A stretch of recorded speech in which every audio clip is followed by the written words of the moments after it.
Asedan kuto ene de matwedi ampo nyankrompon se bibi e wona aseda chi a enke no enenka ye de e mana no pay anope da na se pa evzie koda so wufo na eja anope so no wakan yen e de aka atiasefo se ne da meka no no ade pa ba bi achi yese ne de ya sori no ye koye nyuma carpenter fo ko mason fo ko nurses fo ko doctor fo ko ensemtwe fo ko a teacher fo mo kwa extra classes o manfo siesim wo mo eko na Saturday ensemtwe fo so eko o mo ye o mo ko wedding eko yes o twedi ampo nyankrompon se eja ono a ye de fi eni ye fi bem ese ne nsa no on cry o kodi ataban so na baby bia ye ko bia onye ntata o mana kobofo no a wayi wona ma yen se won kuno nima ye no omuni anim omuni achi omuni ye nchenche mu no momfe yenko no monsa so emfa ye meduru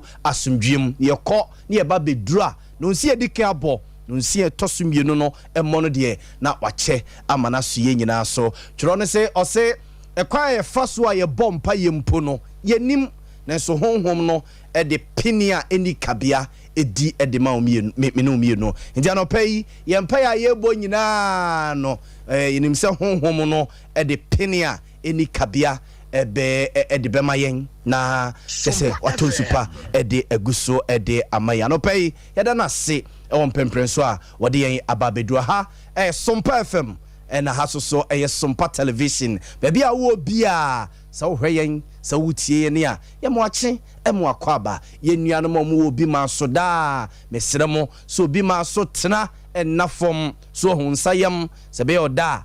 And so unsechi sort I say to aqua to be master sana dear Messer Wada say ya munya ye as if you go to Rome you do as the Romans do so what I say you knew banana himas upon them and you knew say you across the world George Ajmendia more Senegal be war Gambia it be a Guinea or more a mining company case began for hopa and ope bia omo esoria omo se omo da SOMPA ho na omo tie de ekoso ewo omayemu yesramo se monya hweye pa na monhwem ho so ye emayen yesoso ye wo omayemu awtoso ne be man na me ka kire say the best security man is your own self. The best security man is your own self. So to say, hey, police for police for catch and say, yen volunteer information and for Emma Wunomono. They are no magicians.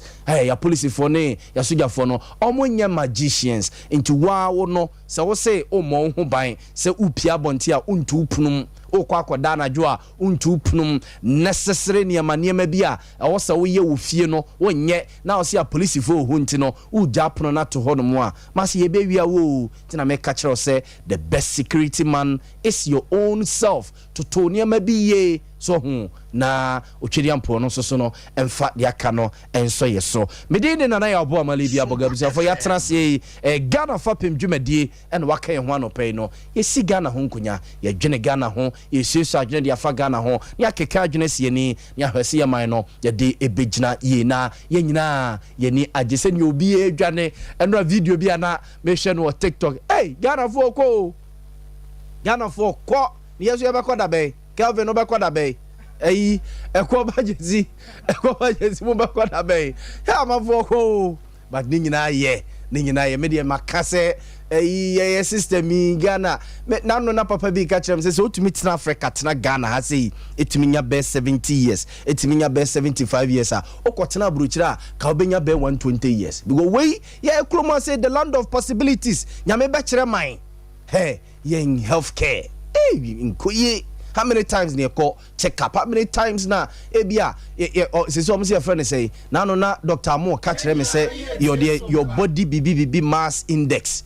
Yes, so Dr. Fono BB omo calculate your body BB index. Omudro no ene ebia o no mpene wo body ne mo no ene o say ye hisa ye calculate ya ye the mass omo the mass ne toto ho a efa nyeso aye totwom na nso bia no mpenu ne ade na ebia nam no doso to se osote sa ne ma we nyina ye ha no ma se ye ni adaje o pinti bia da me ye nya so te ase nti agamo de mo nko why monko na eja munya kakra so a na ma to bia man ha why ye nu obonom Switzerland chese me ma me agi ewo United States of America no pebe manachi and Mr. Ofori so Mr. Adakwa ono so ewo United States of America no kra de eja waso aba na kura ase ba besre no kakra wo munyina ye do ma se sa adechie bia no wo munya abotre tra ye ho ehweyen etie ne a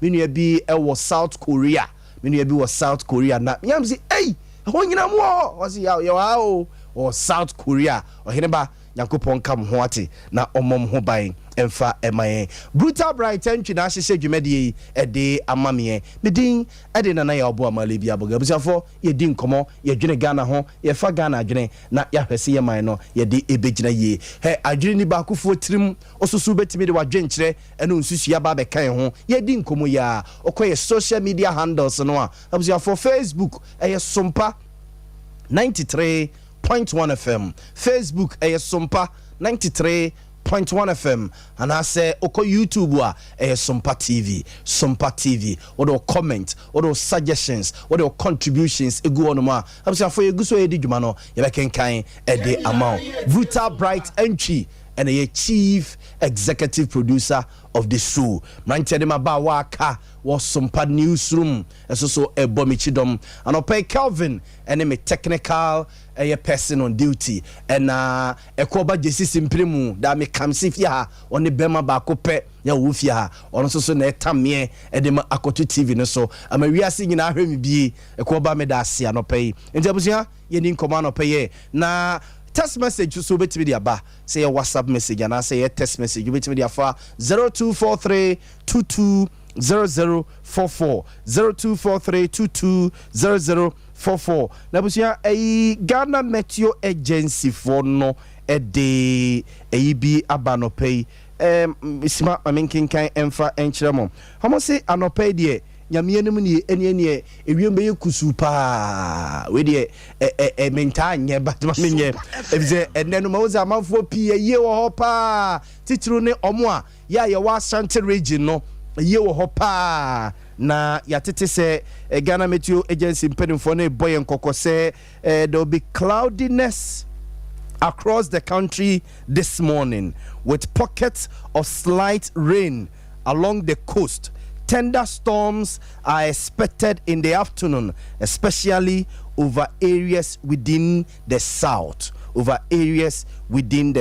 We a Ghana Meteo Mantume buan kan hia na mare me ketrema Ghana Meteorological Agency for and the sa kokobo we abanti minim said ne ye free hase ya na yekoka ye nua ba akosia so mu ho oyensiye na senimpon Mr. Nelson Opoku edafom or Santase runabout we twa runabout na asa wodi wani eche ahonjo runabout no unru me kom na ewo right to say me nua penny aban exclusive ne shop no unru ho no mokra Fidelity building no kra unru mum Palace Mall and I say Lizzie's Hotel Lizzie's hotel be our left to say Palace Mall and on the share wall if ye na etwaso no ho na yem papa yi no ano pay de ho na ebekoso awia no mo de eye no ekokwa Nkrumah pomo KNUST omo poolside ho omo lawns na ho no no ho no mo be ye nti esre mo amoye ye nyina monye sa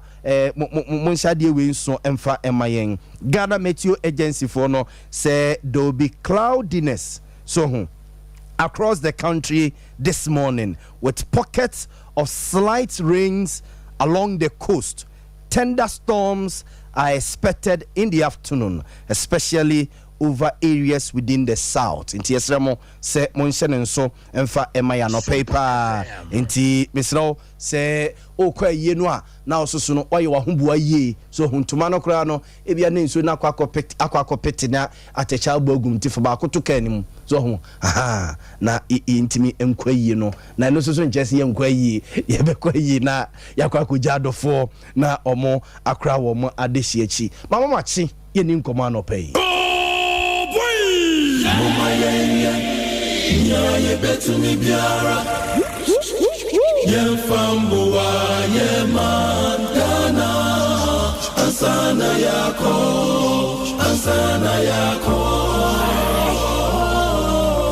Nana no Moye biko Edrume no so yanso Say baby Dia to asu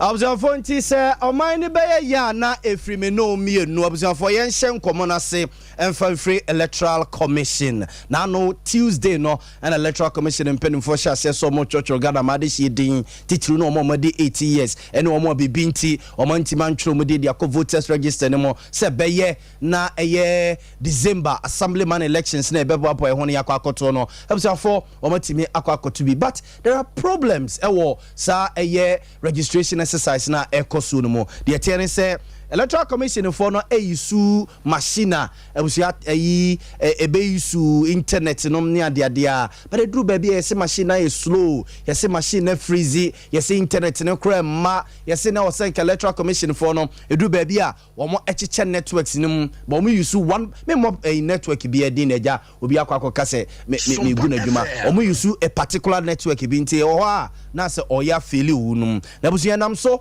ema electoral commission opani a no and in charge of electoral services at the electoral commission Dr. Srebo Koku and SOMPA din komatre say omo ataski omo officials no so mbesre wo mada se koba se bia machine freezy machine intime performing as expected ade omo soro omo say omo switch to manual se be na exercise no enko hagene Dr. Srebo Koku no it was started Tuesday on the 12th the other 3 days and then the 4th day and the uro trend now focus centers when abun say days no kuna na numbers no increase first day now total note was about 12,300 but the second day we went around 26,000 do the number more than doubled and they not be able to get together but most of the challenges here we refer to internet connectivity and the update of the data on second day and as I speak they are still asking for more updates so they are doing that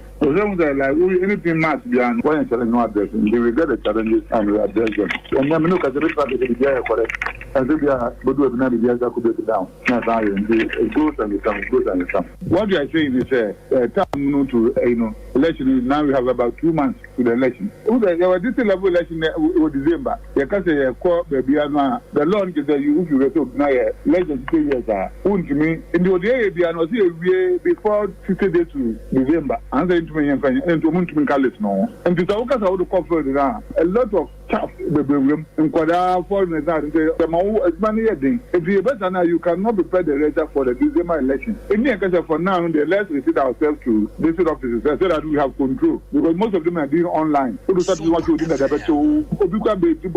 don't know the district offices but next year we will have for a lot of want to protect the sanctity of the register. Let us put that this is where we can control the possible abuses nowadays.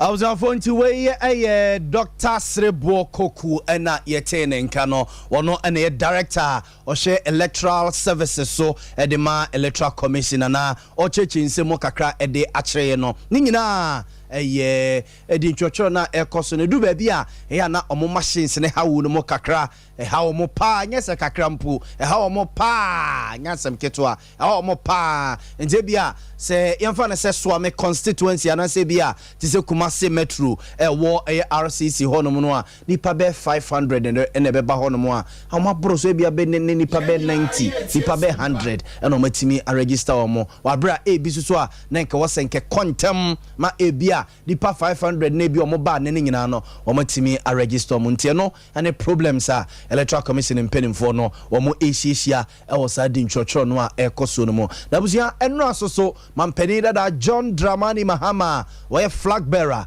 edema NDC amanyuku no 2024 on the NDC amanyukunanim ede wonoma call elections no one so visit electoral commission headquarters a won krapompede mantem ye di ntwotwo no a ekoso no okohodom de nani kokodi akiri na okache electoral commission mpenimfo no se ebeya wo mo emiade nim womo emiade nimu emie centers ni bi nka ho se beye na ebeboa ama eye dintro no amanfo ho nkire wonum ebi twakwan bebre no mo de aba betwero omo edin omo yi mususu a yeti sesei ye ho kire yen nti kakra no de beto aduane ye die no so de betwitwakwan sa no a ene soso no ade ba ko a yen hye ne nso ye se this voters ID card ya ye ka ho asem no ene enhia obi asa bie wo enhia ni pasa bio uyi se ose obekọ akoto abato nkyene a ede bio no de beye de isese bibia wokọ akoye bia no o de Ghana card na ekọ akoye okọ banga Ghana card ura hasia Ghana card nti boys no ne nkwala no omokọ akọ register de no yese bia eja ne ma ne papa bi na ewo wona tikọ so kuta Ghana card pa on shedan hanu bia sa se okwako mo bia kwako twetwede obi akwako yikikira me bia akwako kano wa penny baby atna man penny da John Dramani mama busia nensemo de tuja yenkotie ne kakra. We've seen the challenges. It probably is not too late to open the centers at the electoral areas because it will be easier for people to travel. I mean, for instance, Ayawaso West Wogon is here. The farthest polling station in Ayawaso West Wogon is at Sator. And so there are people here from Sator who have had to travel all this way to come and register. They might not be able to register today. They might have to go back and come the following day. I mean, we know the conditions in Ghana today, the hardship. We know how transport fares have gone up. It's not easy on voters to be able to do that. Of course, political parties are trying to facilitate, you say we shouldn't bus them. And if somebody doesn't have money, he won't come and register because he doesn't have money for transport to come all the way. But if he were in his electoral area, it will be a shorter distance and he'll be able to go there and register. So I think we should still reconsider this issue about registering in the electoral areas. And but in the meantime, I think the EC should resolve the bottlenecks that we're seeing here. One, there's congestion. Two, the network is not going well. They registered one of the constituencies. They registered 50 on the first day. Then I think the next day 80. The highest they've read a day is 170. But if you look at these numbers, they will keep coming every day, and so we need to speed up the process. Well, I'll refer you to a famous case. This was the Do4 case during our primaries.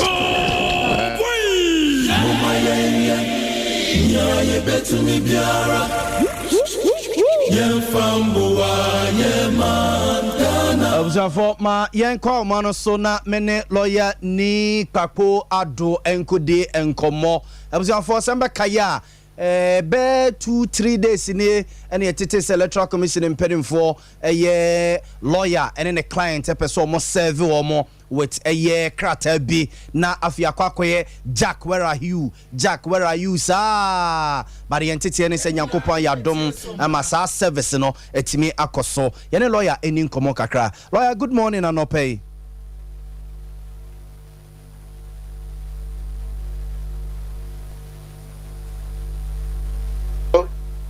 Lawyer, good morning. Lawyer Pacho, good morning. Oh. Yeah, good morning. Pacho Temenka. Me Pacho me to nkapa Pacho so Temenka. Me to nkapa. Mo etiefo je so. Lawyer said ye betima kase service no ma complete ana.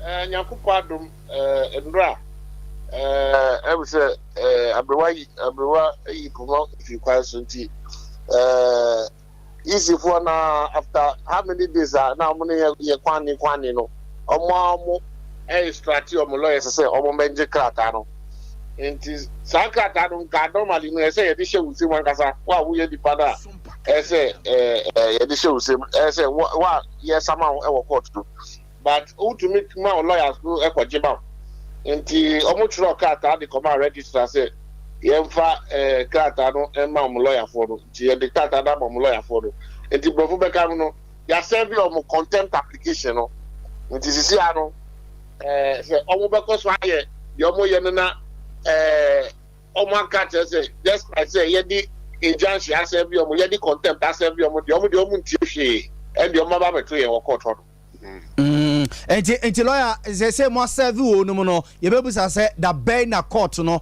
ebia osemomra na case no monkoso 16 October but in between that time no say opa Ibrahim Libya say amount injunction application by as serve with contempt utumi to add the person ye no so ana wo de bisa lawyer di bia wo de say be ka obeka say be bi na me lawyer dinama we into the lawyer ni bia oni bia bisa say o client ya serving the injunction application ya serving the contempt application o utumi say obetumi ato aso aye dia o ye nana eti lawyer na just say limited registration exercise electoral commission for starting last Tuesday no also mujai meboa. It is very clear say so mujai. It's very clear say so mujai because you are serving with court processes in Ramono you can't continue with what you are doing.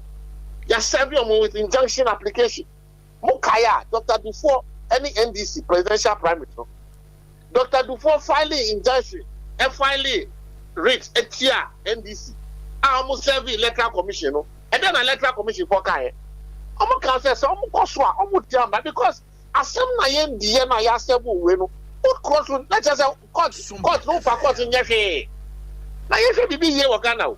Say you're serving a public institution, a court process. You're serving no injunction. Now court Nipani say, oh no dear. Ghana Mbremono on farm running away. Ya serving the documents, no still. And funny, on the cost na. What does it portend for us in the future, Beka? What I say? Not just when you did your court system in one. Say, the partner ya serving the court in class, and no so more court, no. Joy ya nan obey. Yes, be here. Dear, ya can't, ya fa. Now, first, I'm still be beside you, no, from maybe someone say. Say, I the injunction application amount. Now, you sound so the contempt application amount. Who bet to me? I go say the hour nana. I won't court. Na lawyer say Ekoba say electoral commission omo nyai sene ye di nkomo ya omo nyai. Ye di omo ama emra. What ye di emra so ejimra di. Enti ye di omo ama emra. But esusu so boni na ebeka ho no na ye say ye hwegu ye. Say Ghana ha me ye lawyer ni enfi bebre ni me hu da o kai NIA me ni NIA ye case NIA time back come by ye serve your mo anu mu judge mo ye Eastern region so kai a na ye court no wie oh se court no e wie case no mo see oh dia wo ye ni dia tombra mu a o to me ya wa dia party ase e no dia no problem but say ya several process no now we say even though I have several process no ya jima o be to aso ya dia wo ye no e no dia I say because I said the public of Ghana ha omuchimra. What I say? Ghana democracy no enye ye man. Because then obi anti democracy na ye need. Lawyer, ya several court processes. You wouldn't say several court processes no. Na still we see the how ye na how ye. E dangerous. Lawyer Miti Okasema say electoral commission for no what di omo ho yaw pa. No, because at the moment, number one, electoral commissioner na so lawyer ni. Lawyer ni. What I say? Lawyer ni. Until you are settled with court processes, including a contempt application, you cannot proceed. What do you mean? It is wrong. A very dangerous precedent. As a court. Now be in some nano court no say the no emrakwan so na ni na ya tiatum because he na yes embrase. But say ya several court processes na over need no poor emma court processes no. Now because so say cost no way. A very dangerous precedent. Very, very dangerous precedent. Okay. Loyalty, Nyakopon ya domo also 16th na o se da be na court no samomra no 16th October. 16th October, okay. Mate. Yen na lawyer say o master T na so mo twen ya o mu je ato no ma twen ya de akwakosi sa time no a em ko ha dwene embra no eno na ye embra uti embra so what you say oni hutumi any time bia ye the electoral commission ukai bia ye kwakoye we NDC for the electoral commission called Supreme Court and the injunction from so almost trans Supreme Court time I yes Ghana card no I say use Ghana card. I think that was last 2020 when so there was another case sir Emma na you say use Ghana card you know when almost tiase you go court no they had to wait until Supreme Court dismiss injunction application no in try your person that is how we do it. But I say the first will be able to court and say nipa no correct and also be we no. But say you several court process. What I say now see no despite I have several court process no who there book court process no over cost why you no that is the message I say you holding say you condemn no what I say you are public servants then you have several court documents first no almost resisting court documents no and no crana etiambra ye dede sans and omo so kata mu media focus no mu gate na no omo say omo ma police go say court server say or kwa service process who electoral commission is a police for instruction say me ma ura electoral commission hono ti say electoral commission ni ofie ye wi hono na de no to nchen a ya several court processes no so a still out dem say oh ye the person ye no what kind of impudence is this lawyer me na wase me na wase na yen hwe going forward no senior event ni be si onfo dia fa no na ya said din komo ye da se pa lawyer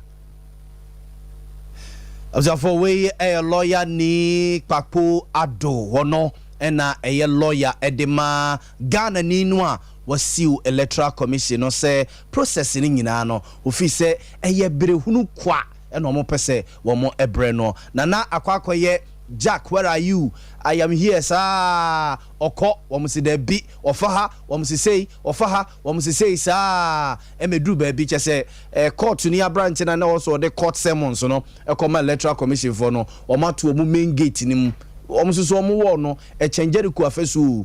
Electoral commission no, a change ku afesu. Obede wabiri, na uhiri kurara ze, yakrama bi wo no de mukwa. Na ye ni de ni enti se se de Yankopan ya do menra omo atimi e de injunction aye letter no akwa come electoral commission for o se asia kire se o se electoral commission de omo ye bia no omo ejai na stu se omo be jai no eno so ene agrek no lo hini jana no pay mechiao Fuseni Donko director of special duties edema NDC amanyuku no also call Afram Plains Drobonso your friends say we nam da and sa communities na o say adehye ne bre omo bre papa e bi twa nsuo ansa no matimi aba betwuru mu din o say e bi kwa as far as okwa kofa atabubu sa e dia besi kumase ansa na watoa so aba Drobonso aba betwuru ne din e bi spende as much as bet 300 Ghana cedis and sana wetimi akwa twurindi to fi se entweye was electoral commission for no bibi Fuseni Donko director of special services at the NDC. What is happening is SOMPA you register any chaotic scenes but unfortunately machines now human na say numbers now rank expect say bit me register at least 100 and above cry and the Kabum says something is happening. Nipa me be go ebia 150 120 omaya ebia 30 40 almost say machine and respond. So the whole of Monday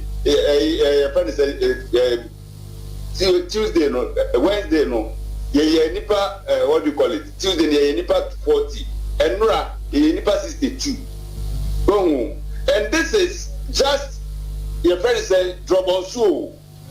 If they want to come to Drobonso, they have to go through Seneso, go through Atebubu. Africa from Atebubu to Mampong, from Mampong to Kumewu, SOMPA FM, and then from Kumewu to Drobonso. In and out from Anyinofi to Drobonso, 300 cities. Obanwasa Kokeke. Imagine say Nipanefa Garanta Aba. Nipa ba kupe or be register ke no bobo ka be se 9 million ara na dimensa o yesa oni be ne aye se si am no ka say ye nuanu mo abura electoral area they are cut off because of issue no this o mo buru issue ansa na o maba ye nuanu mo funsia o mo so ye cut off this one is because the Kuma river is up they can also not cross nti wana obeka tell so take this risk na on some bruise crossing bedu hamidu ansa na wafaka 80 kilometers abedru agogo ansa na wasa faka fra agogo abedru kumawu ansa na wafaka from kumawu to Drobonso just for registration o ma hene okura ka obeye yenu mo mo yakubu o mo so insurance they also cut off ye tie SOMPA bantanjofo ne prekesase nyame anifo no kra de nka o masam Drobonso is just at the edge of the district too. So if you are making arrangements for such a fun place, not the Drobonso center, you are punishing us. I was going to weigh honorable for saying the Donko, a former DC for such a from plains. She's one director of special services, NDC, Amanyukuno, and o complaining, bravo mobre, or such a from plains, and then important one. Now, interesting a year. Kumba mamini friend said Zenator Rollins Dr. Zenator Rollins or say exercise we na ekoso no or say a drainy MPs no do a drain no financially or say to say ongoing limited registration exercise MP be bre because also yisika ni de kofa nkwala no wakofa nkwala ne de o maba no de o mu bedie de o mu benom e bi kura nkwala na wakofa o mu de o mu call first day no nyom nyina na betima register be sa de o makọ be sa so de o maba it was a draining o mu eku o mu pa ama MPs ni bebre na no kasa no mo mpeso mbe kasa na chese o mu botote o mu bototo ete o mu ntimi nje ya Penning4 Electoral Commission in Penning4 se some sakakra enka ebeboa won mo pa. For this week another nkomo baby abefa bia amanfo di ye adwoasafo oso pachew osre mo mfa nche no nye ne bo apaye se o chese obumanimtia nye ne bo apaye so the party then make twitwiri form also was sremo monfa enche but Greater Accra regional secretary edema MPP Odolai Parker kachira adwasa for say chaupa di omasum ba se ombe kache ne so mure befi ayakayaka de atete adwendwene atenia party no wama omakomu no omure mfi da na adwasafo chede ebedin so omsom de ebeche no Odolai Parker ya woman say Bible aka na me wodi pa say ye no Muslim move for so only Quran so the kafara say Bible no portion be say forgive us our trespasses as we forgive those who trespass against us.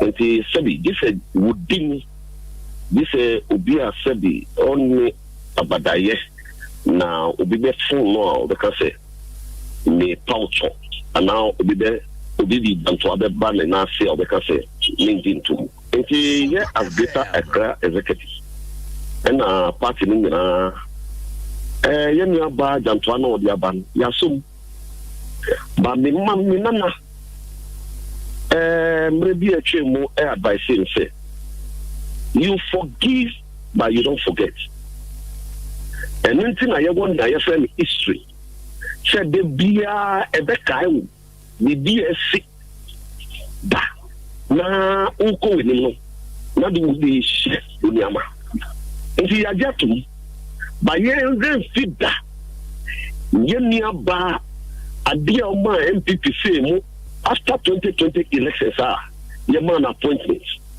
as minister of gender and that's all. Nipa be brain to abama MPP only opportunity now serving one constituency ye yesu ana ye minister taso na utumi panifi NPP to that extent any say akọ se wa bobol akọ abowo eba osubio nti ye bia yasom na mu yasom ye wo reservation. I was for secretary de ma NPP amanyuku no o Greater Accra region friend no Odolai Parker and yete ne nka no a o chechire mu se e chopande omasum but say omure befi they will never forget omure mfi da nyadwo asafo e de aye omo say chief of staff etimi tuka ebegyina wo fie no atu gate mu na nkrama gum wo sa mfi mami mampani ati sei ebi kro betima wo wamfi no ukunu a woni na wo mienu menka se ukunu ba be ma woni na wo mienu ona bo kene de Japan ebam ni na wa mai obi a epani ben wan frɛ to be bi crowd phone chese umfi obi na ate TikTok so na ye video chire Ghana for se eja wo to nwom ti omo catch and say refree pa de omo ere mfi bi but ni nyina mu no adwasa for special aid chire say omo kasan edu be bi no omo frɛ na onfa wadundum no phone na nya no kre no ne presidency di nkomo adwasa for aid so de a wode eto yenim eni abusuafo yenti no that's it honorable Queen no the communication was flowing all right with presidency and the also we through gender ministry efficacy no ekotoye na out of the blue no and them akoye dey and them catch preoccupy because ekoye say o be lusu ne bano and that say the bano enemy na the MS stands still and no man them but before then no she was constantly in touch with presidency. I was so making sure say gender ministry no and kwa we him said that almost almost making sure somebody just a mere coincidence and about within that time. Yes, me just say it's not say no not only presidency our constant link into things were going as it was on this also. I was on to where Adwasa for the special aid nana or say na man for kika Adwasa for bia friend na wonfi obia wamu obia wanfo obia anya hwe no na on presidency din komo ne duru ba bi na say oyira president number hey asemu rade oyira president number oyira chief of staff number oyira vice president just obia number ntino na yeze onya homo na muzia for yenti Adwasa for na mu Adwasa for ne the headquarters of New Patriotic Party, the General Secretary, and the National Chairman, and the Wapamfunina, the Pamunina Cho, supporters, sympathizers, Amunina Modo Party, no Anamodomi, a what we should look at see, a way in Persuanimuno, the Pamunina Cho, yes, be a Monfami Bonnie and Chemi, Sabin Penifo, who baby says, so a Janina who Unasua, Tranchini na sebe ye pepa ni abebi a nyankopon din sremu nyina me pesa me fa kwanya iso abzafo Adwasa for chopa enono na mamenkwa ma no so na me ne eye ma DJ Brele nkonkodi nkomo wono ene ye deputy director of elections edema NDC Amanyuku Madi good morning now who ye yamia kache na pay Yederade ase Madi obeka se from Tuesday edibesi enra limited registration exercise of the electoral commissioner more parties no more stakeholders no obetimi aka se so far so good na observation kakra moye no me na me fa kwenya nchia wetie for no pay na me fa kwenya we nchia Ghana for aye at the age of 18 adi omwa to say ombesom oman Ghana nti sacrificing to do everything to go to the centers to register to work for Ghana because of democracy no be koinim many are free on the 12th of September we see Ndra exercise the electoral commission started here long make I say nsema ya raise right from the beginning after the electoral commission any electoral commission and cancel projections. So first I know from the beginning up to data. Over to like I say, we are likely to fail where we are going. SOMPA FM. We are likely to fail, baby. A year Conadentia. Okay. On the electoral commission, a projected based on the statistic population issue. I said, on any projections are over 1.5 million. Ghana for the 18, 19, 21 young children for the last 3 years. And what you and over here. Yes. Projections say plus and minus. Okay. Yes. It's 1.5 now. Okay, you know. Yekabeka say Ebenya Brosa because a population sensor no use here. But I feel the capture. But if I give 1.5 million now, electoral commission it's now a budget also. But if I machine no, a juma what me a day. Based time now a woman what me register pa 130 up to say 200. Yeah, 200. Who multiplies our number way by the sentence now any machines now says sana machines when they be used up to the end there. You ain't mean do 750,000. Oh, okay. Now, because a machine do no and a down for. Yes. Machine back at the center. And you are looking at to test that the number be a machine no after so actually we no want me for being count. And a boss why I pon. So I say. Matthias. It said here to a bar so original line. Once original line no bet not so over to a bar.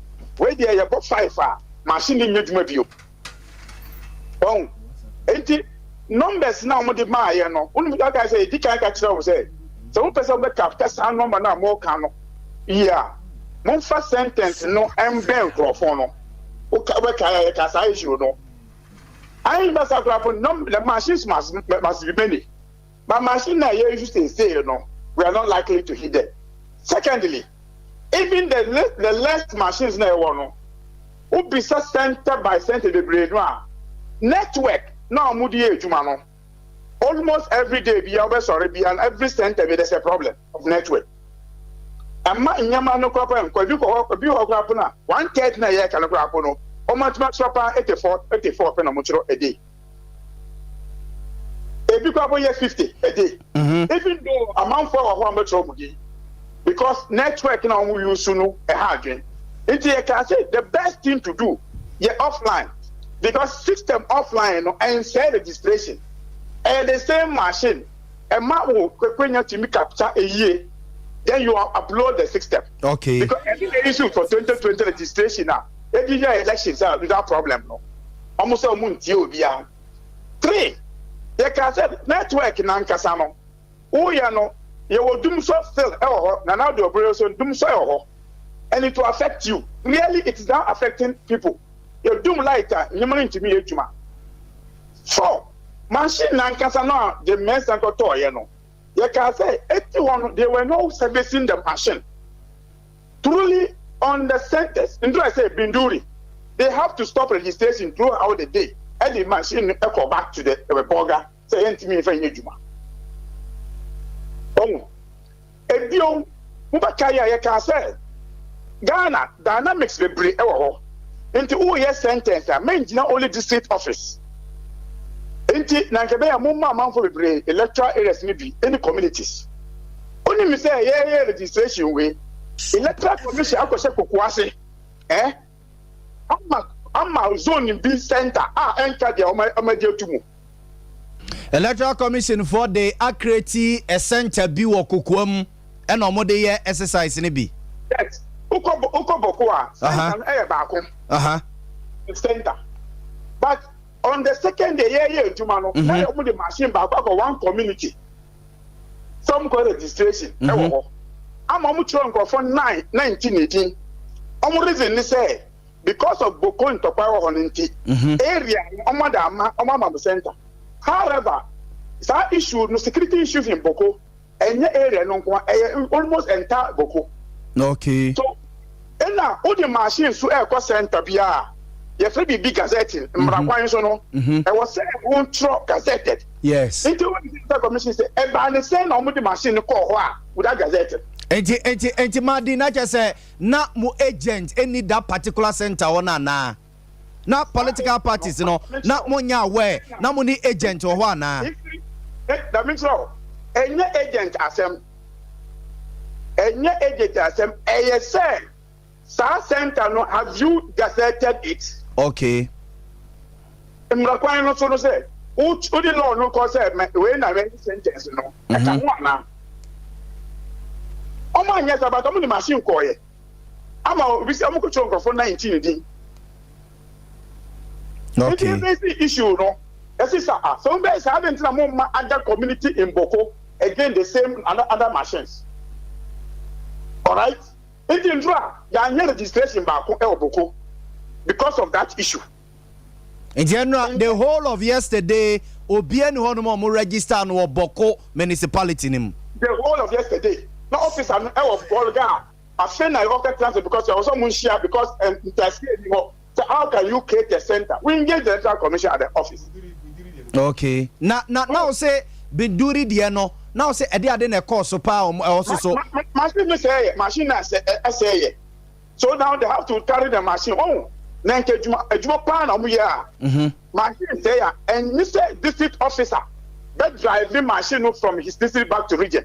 Matthias I was standby. Matthias of course. No more but the region Nanke say Munibi. Okay. Machine Ghana for Ghana APC cover 8,600 no. So issues about I feel on back I could prepare the 80 messages at the airport. Metro. No problem. They have to now send machine from Accra to the Northern region. It is standby our Northern region. Standby. So you ask yourself, say, electoral commission, you know. Do they really understand? Our budget of 1.5 million. How did they do the budget? Okay. Madi, we no yanshe ni mo say there will be say enam sa challenges we na aba bentino ebia there will be an extension na of day na sa exercise we ni nyina no ebekwa wie ya na ana say and the electoral commission you say unu omu kasa oh you were sure say ebedu sa 21 days no unya obi a wo center ho ya bro analysis na omu ye no since that the woman say obi abecho aba afata abecho opportunity wo ba no machine ni adwuma network nti wa betena wasa akofie wa ba the second day who can say obesa ba bio mana FM. Oh okay. So one we want to find analysis say even after 21 days will be a baby because amount for any motivation now to come back again. You understand? Matthias, I think okay extension now. Why would I be break? Stakeholders in our political parties, you know. Omono kasa say, yempese yembe say sika or to say Ghana political party say sika my machine will be my sentence, you know. Omono money for ever. Okay. Into your extensions that what time am I doing for our budget for it? Are we going a minor economy no hard with people electoral commission? So yeah extension now, which means you have to prepare another budget again. Yes. It's just get you. Into why do you worry yourself? Facilities or machines almost 8,000. Who see they be use only 200 and over use over 300 over use the age. Into the akalo, okay.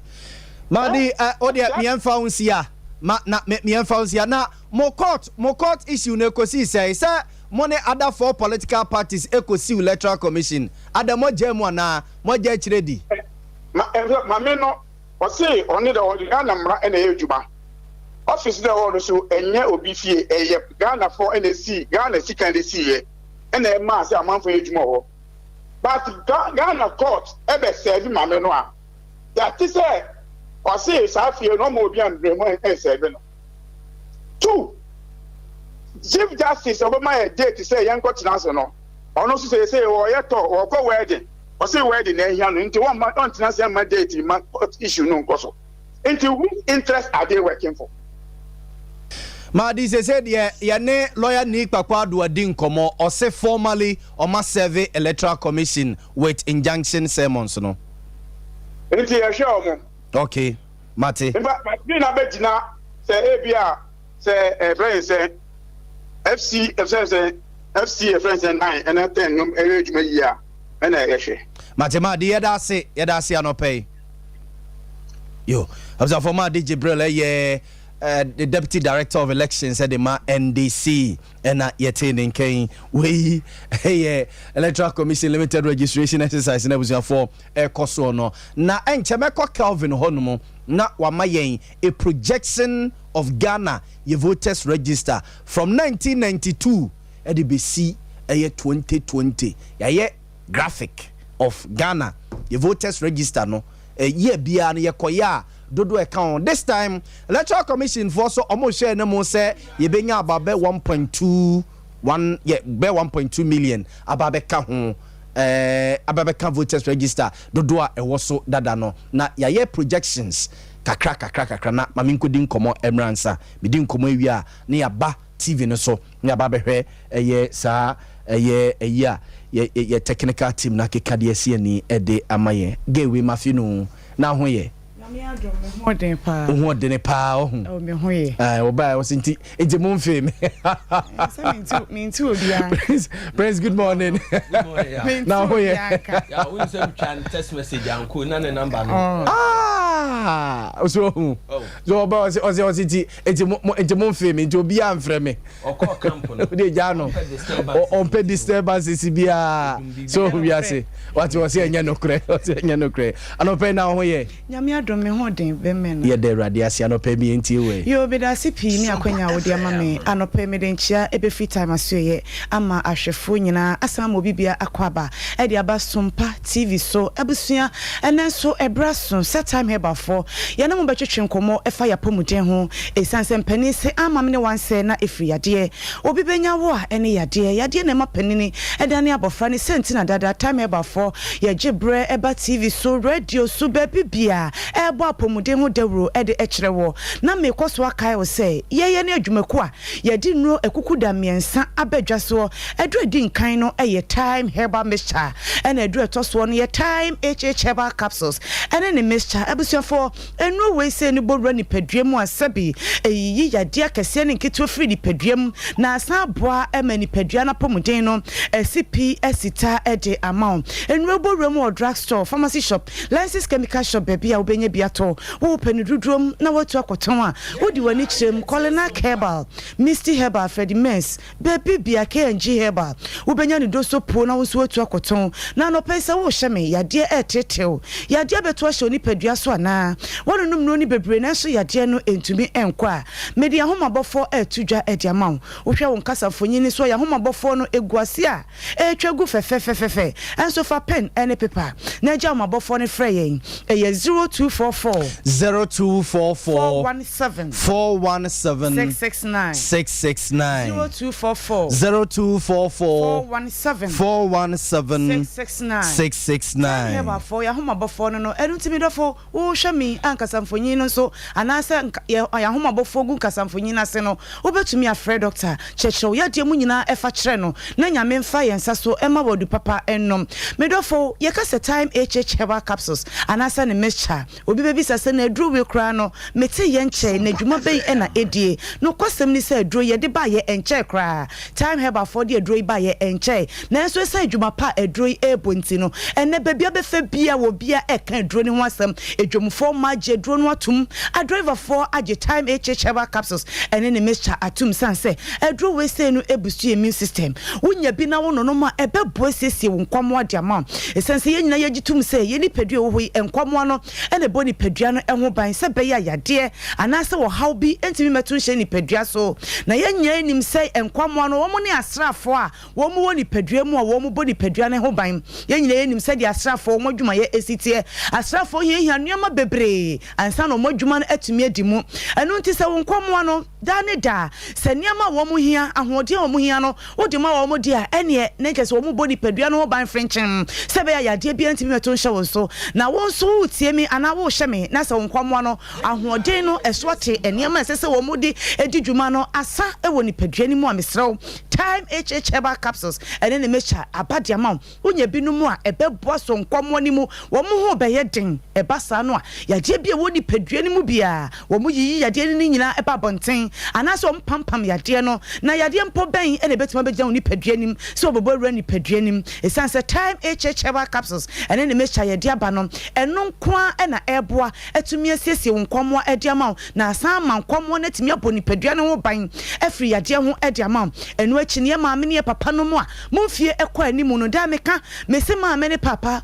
esanse mumfie ekwa animu no empani mu na mo kan mo si dua wo enyini a na epo na ebem den a wo nyini de nkwamo na ebeba fom ya de ne de ebeba na so bi wakora won hye de nyini bebre na so da bia na o complaini na misisi ye me ya na makoma ye me ya na me nipadua no kora no me moja ntimi ne afusani ye na kyese niam bebre wunya time herbal capsules ne me chana wo no ma ebeboa wo ebesiesie nipadua ne de ma eba sa wo ne ya de bia to nkwanta mapai wo bo remo drugstore pharmacy shopper ye nwe wo benya bebre ato na wo so wakwa akonom na kyese enije sema wo ho ne se edro ye de ba ye nche enso se adwuma pa ebonti ene ye de koku drugstores pharmacy shopper ne se esa enu to obiti me frɛ o se doctor me bo remo drugstore no time herbal capsules no menya bi anto wo bo se nani ho hancho nani mu nisuo enu nti doctor tena sidi no se debi edro ne Ghana fonti na me ye se be ye nipa benom na ebeboa wo mo na yi yade from ni padwam enu nti me delivery wo de bebia wo bia fra yen de hia ni se obekire wo kira kwan e bia so ame ha na me wo anampo se aha na me wo momre medro ni bi doctor na me nonom na emonsesie sebi me ni padua emfama me enu nti jama bofo ne fra yen me se kire wo yade mu kire yen edro no so na wo pa bia wo de to nsa fra yen ye bebre obi ama wo tumi anonom amabofo ne 0244 417 669 0244 417 669 actually me so we be man na wo hwe me mekanfo aduro ne dia ma sanse be me bi wo wa akwafo mpabo ne so hu enam so ma se bi yade abetena ne be mem ne be man ensansa je ho prekesen as a fried rice so ne ma aye nwunan odu nsa fefa be me ho na aye wiwre twitwiri bi enye nika mesraw se nsuo nsusu ne firi be mem eba be me bi wo ho no ma na ne be mem keka no be ma ne mu ehyehye no odwonso bia ne moja efiri ne be mem na eba yenum nyina eye yade nsunsuanso a abeje obe ma boso a time herbal capsules no ebebo papa me de bia me kanfo capsules no e de ma mema ne sanse enu na wo be no nom ama yiyi yade na me boboso ne nyina firi obe mem na san ma osisi mu aye dene ama obe mem aye dene na wo so obe mu a watumi apem no obebo ne papa obe ya dwuma se blog machine so hu enu ti time herbal capsules no be me na o ha obi abetena obe mem yade bia beje be ma na boso mesrew unya binom a ebeboa wo jonso samo asai wo jonso na mo pa mienu ba ko na benkum ba ko na nifa obi okra jonso no wo brepa ansa na kakrampo atumi ababonten time herbal capsules ene ne mecha ne be me nei unya binom a ebeboa wo ebeyi yade bia e de free wo be mem na asanso mpo aboa esiesie wo memasem e wo mpem e de ama wo memasem wo dem be konkan da me ka me se be me bi wo ho a yade abetena ne be mem enu ntama ne be ma ne ehi be ma ne hia ye kete asa dot no e ma ye mpesa na abra wonum time echechi no na eboa ama be ma ne sabi ayekese kama kakaka kama tenten kama e pasa no so be mu a wotumi e dia wo so no enu achi no wo ba sabi pampan bo ne age wo himfia boso ensansan atete se e wo ba so anapose sabi enkekaye pa how why himfia otimi kekawa otumi titia na nche se wo hu dia wonya wo ho me ameka madam fu bi ne kan wo se yara na se wotimi kekana wo no nso hye tutututu wo bo so redwa yesa no a no otugum e basa na ye ne de na nso ne sa na no so ayasem foforo na eshanka rade se ye kan for time herbal capsules ene ne mecha edema no adansidie no odiaba enu ntie mai me kan for dia mamo sabi pampan bo ne age ho aboso ahimfie ho ensansa na atete se enso basa bi fifiri ho ba obebu okwo ne drofo di mpemu agro wi a sabi be ma be yi ne be ma afri ni sabi ne be mu no na niam fita bi etitare be ma ne ho yenum nyina enye nika ete wo maayo so ete wo ni monyam so ete wo ho ofe so menu aba fa ho bebo time herbal capsules ene ne mecha ne no bi wate na emo sese oni padua emfama jama bofo ne frey 0244 417 669 0244 417 669. A time herbal capsules and any Mr. Ubo Remo drugstore, pharmacy shop, license chemical shop, baby. I will be biato. Me see a delivery anti fraying. Na to suffer. Say, I'm not drone be a dibe bro. I'm a word to me on nom. A man, mammonum for my wate. Ne mammonum, namofensia memano. And watching near the time herbal Mr. Ba. Time herbal Mr. De drone by a chess one. Will be a can once them malaria duro enu ti se wuti pa na edwa gaga wonya binom a ebetu ti pa yase awo na di woni padua wonya binom ya na etu awo ni nyina afiri ho wohunam nyina ya wo ya wohunam nyina atwetwen obi koda mpem ase ya bro no wogye no ba bia enye eduro ni TIME enu achi no ba wo nsabuo entumi meyie ababro so anda ba ko na mienu na etwa obi simi kro de ba bo so miensa me mu miensada eduro ni time wonya binom a ebeboa time ba me chade me dofo eye to ba ko pe na wo nom sanse panisi eduro beje wa eye atrema pe na me so me se time ba me chabeje wa eye to ba ko pe nya fe na kotonkoto mienu miensa bi ani enu ti me so pedro na kira kwan no nom fama me wate ananse cheche basa wonya binom a ebeboa ye de bre na ye adwuma enu ti me dofo mama ya de so a enka se bi oba pam tena se no mama ya de so nti bi kro no a time heba for ye ni wo ya de no anu aduro me so jama bofo ne frɛ yen ya de bi a etete wo ya de bi a to hye wo so a unya ohu twabre no wo de frɛ yen na echeche mu kire yen amabofo ne 0244 417 669 0244 417 669 before you ask some jebre na mutie next week e be share what pacho matia I said dot what a comma mum what comma mum na here as avo we a time heba ni akwa Pedro anomo no na mamenke ka mo messages ne kakra wo Facebook na fi me mabadwafo akwa na betena se na yeni enkomo Chapman Anderson Jr. Say good morning Borga on the office say Dr. Usafria Kotone the best candidate for the MPP order number 3 Mate Felix Opon Bampana say omoye nyina ache no de any can say share the link I share the link Mate and Muhammad Sharif Idrisu say good morning SOMPA FM good morning to you too and Ernest Dakon say good morning also good morning bio Felix Opon Kronwa on so abahase say the best man to lead Ghana honorable Kennedy Ohene Japan Nana Bafo awua say good morning yaw Michelle Eddie free UK na mukro no de Redditch na Redditch mukro dia na ni boyem de ho ejo he free UK yada se ya no mahwem ho see Felix Opon Kronwa on the honorable Kennedy Japan na oka no ho asem awudu on the obeka na asem foforo kra e wa ha sei Nana Hima Sapon on so e wa London and opay was yaw me ma good morning pa ne mum honorable Fuseni Donko ne nsem na wo ke Canada nyame ne mu ne me no e ya adwene a enye yi Kwasafo Mauli or say this Jane Mensa pa die the problem pa and say Oibo Boati nebehin or say the number 2 and the sure bet I will beat my breaking 8 no the ama NPP ama you neche say Dr. Alhaji Mahmoud Bawumia semna okay Nyameche Dokas okay and Nana Kwame or say Libya Borga or say or agree with NDC for no omansem na omokano hwe nipa bra omo bra nsana omotima kwa kochiro mudinu a on electoral on NDC for ya adwene nsem na omo ekeka no na Ibn Umar or say Dr. Usafria Koto na eye nipa obetima di MPP party nanim akwako break 8 no edi ama wo mo na Crispo owo fufu or say nipa pinua eya willing say omo ebetwotwro mu den but problems omo kum ansa no makwa kotwro din no eno any problem no to fi say electoral commission for no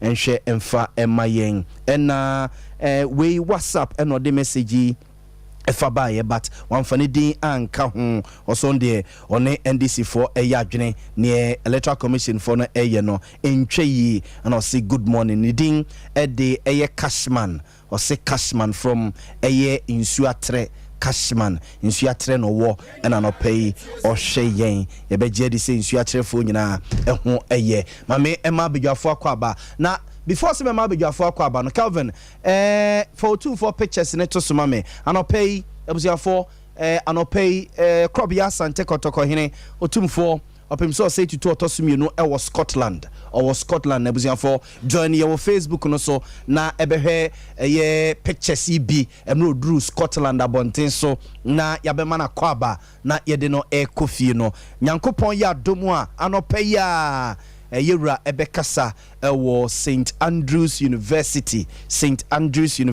a ewo Scotland na almost say St Andrews African Summit St Andrews African Summit a ekoso ewo Scotland abonten so eno matonsa de afra yewura opem so o say tutu otosumienu sante hene se womra na omesi bibi enchire wiase omesi bibi enchire ebibrem omesi bibi enchire chese obibia na yura ene ne dom akwakoduru Scotland abonten so no na efe keke obana obehwe pictures no na na sa hene na dwaben hene mi hunu wa hasei mperimfu pi na aba ebema yura kwaba na nti anopeya entity say anopeya nche bia na yura address St Andrews University omo African Summit omo yearly bia no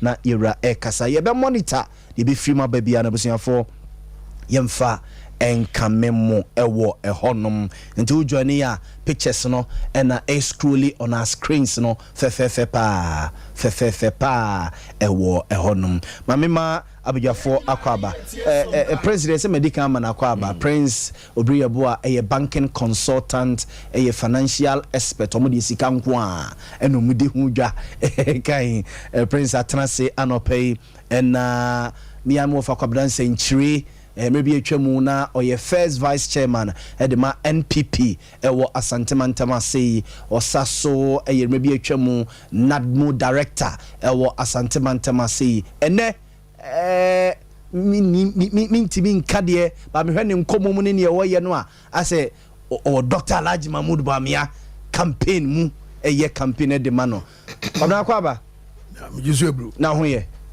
nyame dadum said ba kuna me ketwa ato no me right me yi wa no a ma me tunwum bi na sanyu so we no sanyu no nya sanyu we no obi a na kire me obi akwa na kire sanyu we eye moa mo nkasa moa mo member of parliament oye Minister for Parliamentary Affairs. Was I a majority leader? Honorable Chairman Sabunsu. Honorable Chairman Sabunsu, na nyuma wo ba betu you ochrewo. Okay. Na nyame nko na doso. Amenchi ajimai. Okay. No wasi. Baumia wenya so muye.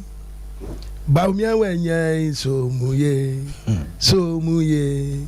So muye abonsam hodio baumia wenya so muye baumia wenya so muye tu awenya so muye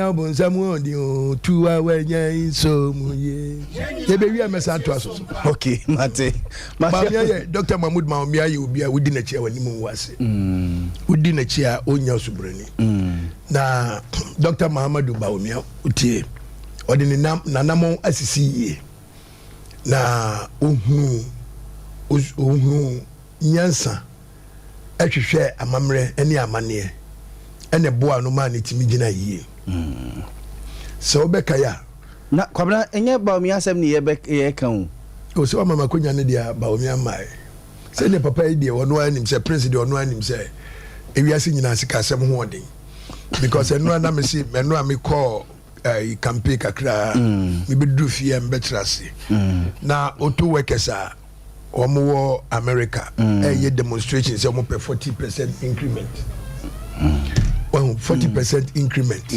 and I told myself say abrochi America and Canada omo pini omo che obi antimi nye demonstration but now no so wo hwe Canada kura no your economy no we are in recession ya jiji nkrofo bebre adan wo mo gaji dan bebrebe but for almost from 2017 to now yentu obi apemu even fuel equal $1 70 per liter. Oh, Canada. Yes, but sika woje no enwa na woje. Exactly. Even in America, no interest rate in asa akosoro. Okay. Say Prince Becca. Yeah. So what you say? Eti Ghana there. Empembe bre no o ka. Say dia yeje no. Yana edoso. What the time say easy, but we fi say ukoto the same sikana wo jeni and 2 move for almost by 6 years. But say 2 weeks crown of advantage 4,000. Libra pay $4,000 a month. And then you $1,600 a month. And sana o phone bill, water bill, light bill, so we use car, insurance, we use car, we ticket. A bedu or na car we same scale in $600 a crown. Okay. So what you say? But Ghana dear me be call nurse for Ibiana, me ba and Oko Canada. That be Oko UK. Okay. And our friend was Honorable Samu Kan Yampo and I'm saying there. What's it baby? Here for a Jamie prescribement here for near hand die. And I'm saying 4 more hand die. UK a dine on the cassia saying Moon for and I'm my dear was he a chain prison for them say but what Ghana no ya one nurses quarters we say UK say one nurses quarters young kwanim I'm saying for limited registration exercise they dey hon command no pay kwabran se nkiratena say Prince Obri Eboa wa ha say ya hwe ne mo say honorable Ekoko from Pon eso so ebe join yen we former DC wo Secretary Central in Sutakwa might be so one year the longest serving DC Ghana ye history the longest serving DC also be a Nalak president ye hwene mu say ono so be journey ono so monitor limited registration exercise or nani ediechi kakra ye hwe obia observations about it but Kelvin answer na mekono mame graphic bi na me de ma won blue no na ye hwe good in terms of way a projection of Ghana ye voters register over free 1992 ede eba free 1992 ede banwa ebusafo we senior ye voters register no na esi etie enti se oko 1992 a nipa eto aba na 7.4 million nipa eto aba ewo Ghana ha sei voters register de kokoto aba no na 7.4 million in 1992 and ye ba 1996 and be 7.4 million ebusafo ma me mfa nso so say na kakra gu akiri na ebigu akiri yes na ebigu akiri about be 1370 na egu akiri and now 1996 na 9,279,605 we voters register de koto aba in 1996 in German say 1996 so no na ye be 9.2 million na 9.2 million and ye ba 2000 so no ebeye 10.6 million my main can say 10.6 million but a big watchri and ye ba 2004 Prince esote ebeye 10.3 million ebeye 10.3 million and ye call 2008 and ebeye 12.4 million and you call 2012 na be 14.1 million and you call 2016 na be 15.7 million 2016 na be 15.7 million and 2020 ya koto abano na voters register no nipa koto abano and as nipa na wo so 17 million to Prince Electoral Commission for some projection additions ebeba no be 1.2 million t so where omo na menkan say mo massive for na mo intervals ni ade with the exception of 2004 ethical form no year bia no omo appreciate kakra ebi abe 1 million 1.something million sa ebi abro so 2 million bi ebe kan ho into omo projection say ombenya 1.2 million addition aba be ka 17 million ho no we voters registered da ho no mo sese asat ene kwabna one monitor exercise kakra NDC for asem omo ka any other political parties therefore e ka omo ho e kan say ade no eya ye chaotic ni ye memu no kabla munyi ni say ye nyina ye support wo mo na electoral commission for na ba mu a enke beboa yo onya abo me di say Mr. TD na ma chiatifo ene ahwefo nyina especially menchia swamefo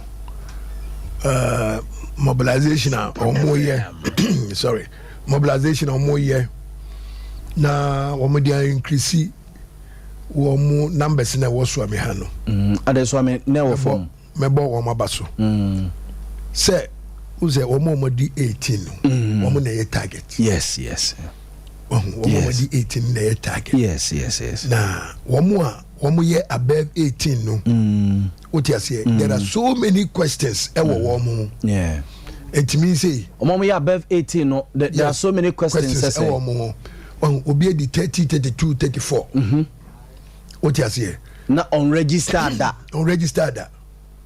what you say oswa what Ghana untu kwan 2016 now we eligible say we ultimate register 2020 now we akonya ne say register by why now okay one with the mature but why now enti enu say no me hye me nkrofo nyina say dodo na no they should challenge them omo ye above 18 say 20 25 on say 25 crowd here normal above 30 obi awadi more than 30 years are unregistered dano yes you are calling on your people to challenge obi a obeba odi 30 and above not all of them some of them adentia because year 2020 where were you year 2016 now we year 2020 now we wadi more than 30 years afi na we register also na wuni amanone also na wuni babia and we have to be very very critical about those people. Okay. So what you say? Matiase. Say, I will say ye nuanum Nigeria for any foreigners in do na no country. You might not know say where ye Chini.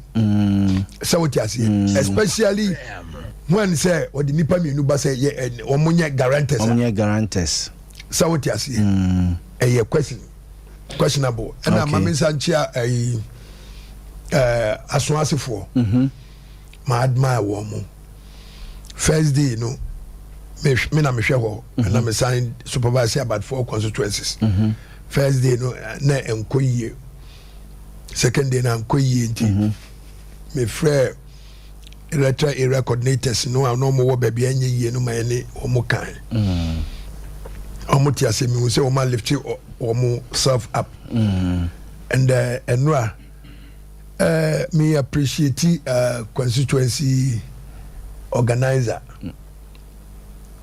na youth organizer Jiga just say they did very well. Oh, asonse omo catch me say any I was say enra no ye ni electoral area coordinators ni nyina hia enti ni omo nyina hia enra no ai menya ye ni omo kasa na me kire omo party no MPP as a party na ni so ade ehuna ya pese DG aswansi seat in fact emwa na wo ho no esuade omo wo so mo boan be brains enya mai but I hope say bi beba but still no eno nche say wo say otrase na otrase and there was a rumor going around to say aswansi constituencies no we fulani ni na oba na NDC for preventive na we sabi say Gawonia na say Gawonia no more prevent you because one Fulani ni woman himself beto ama Sabira Baumia na say Sabira Baumia no I paper no meda so bi that is what I'm saying say a perception okay woman no but it was a rumor koso aswanse constituency yes. Na nipa no oye Fulani ni aso nya Ghana ni say we Fulani ni na say one of his parents a Ghanaian so a Ghana ni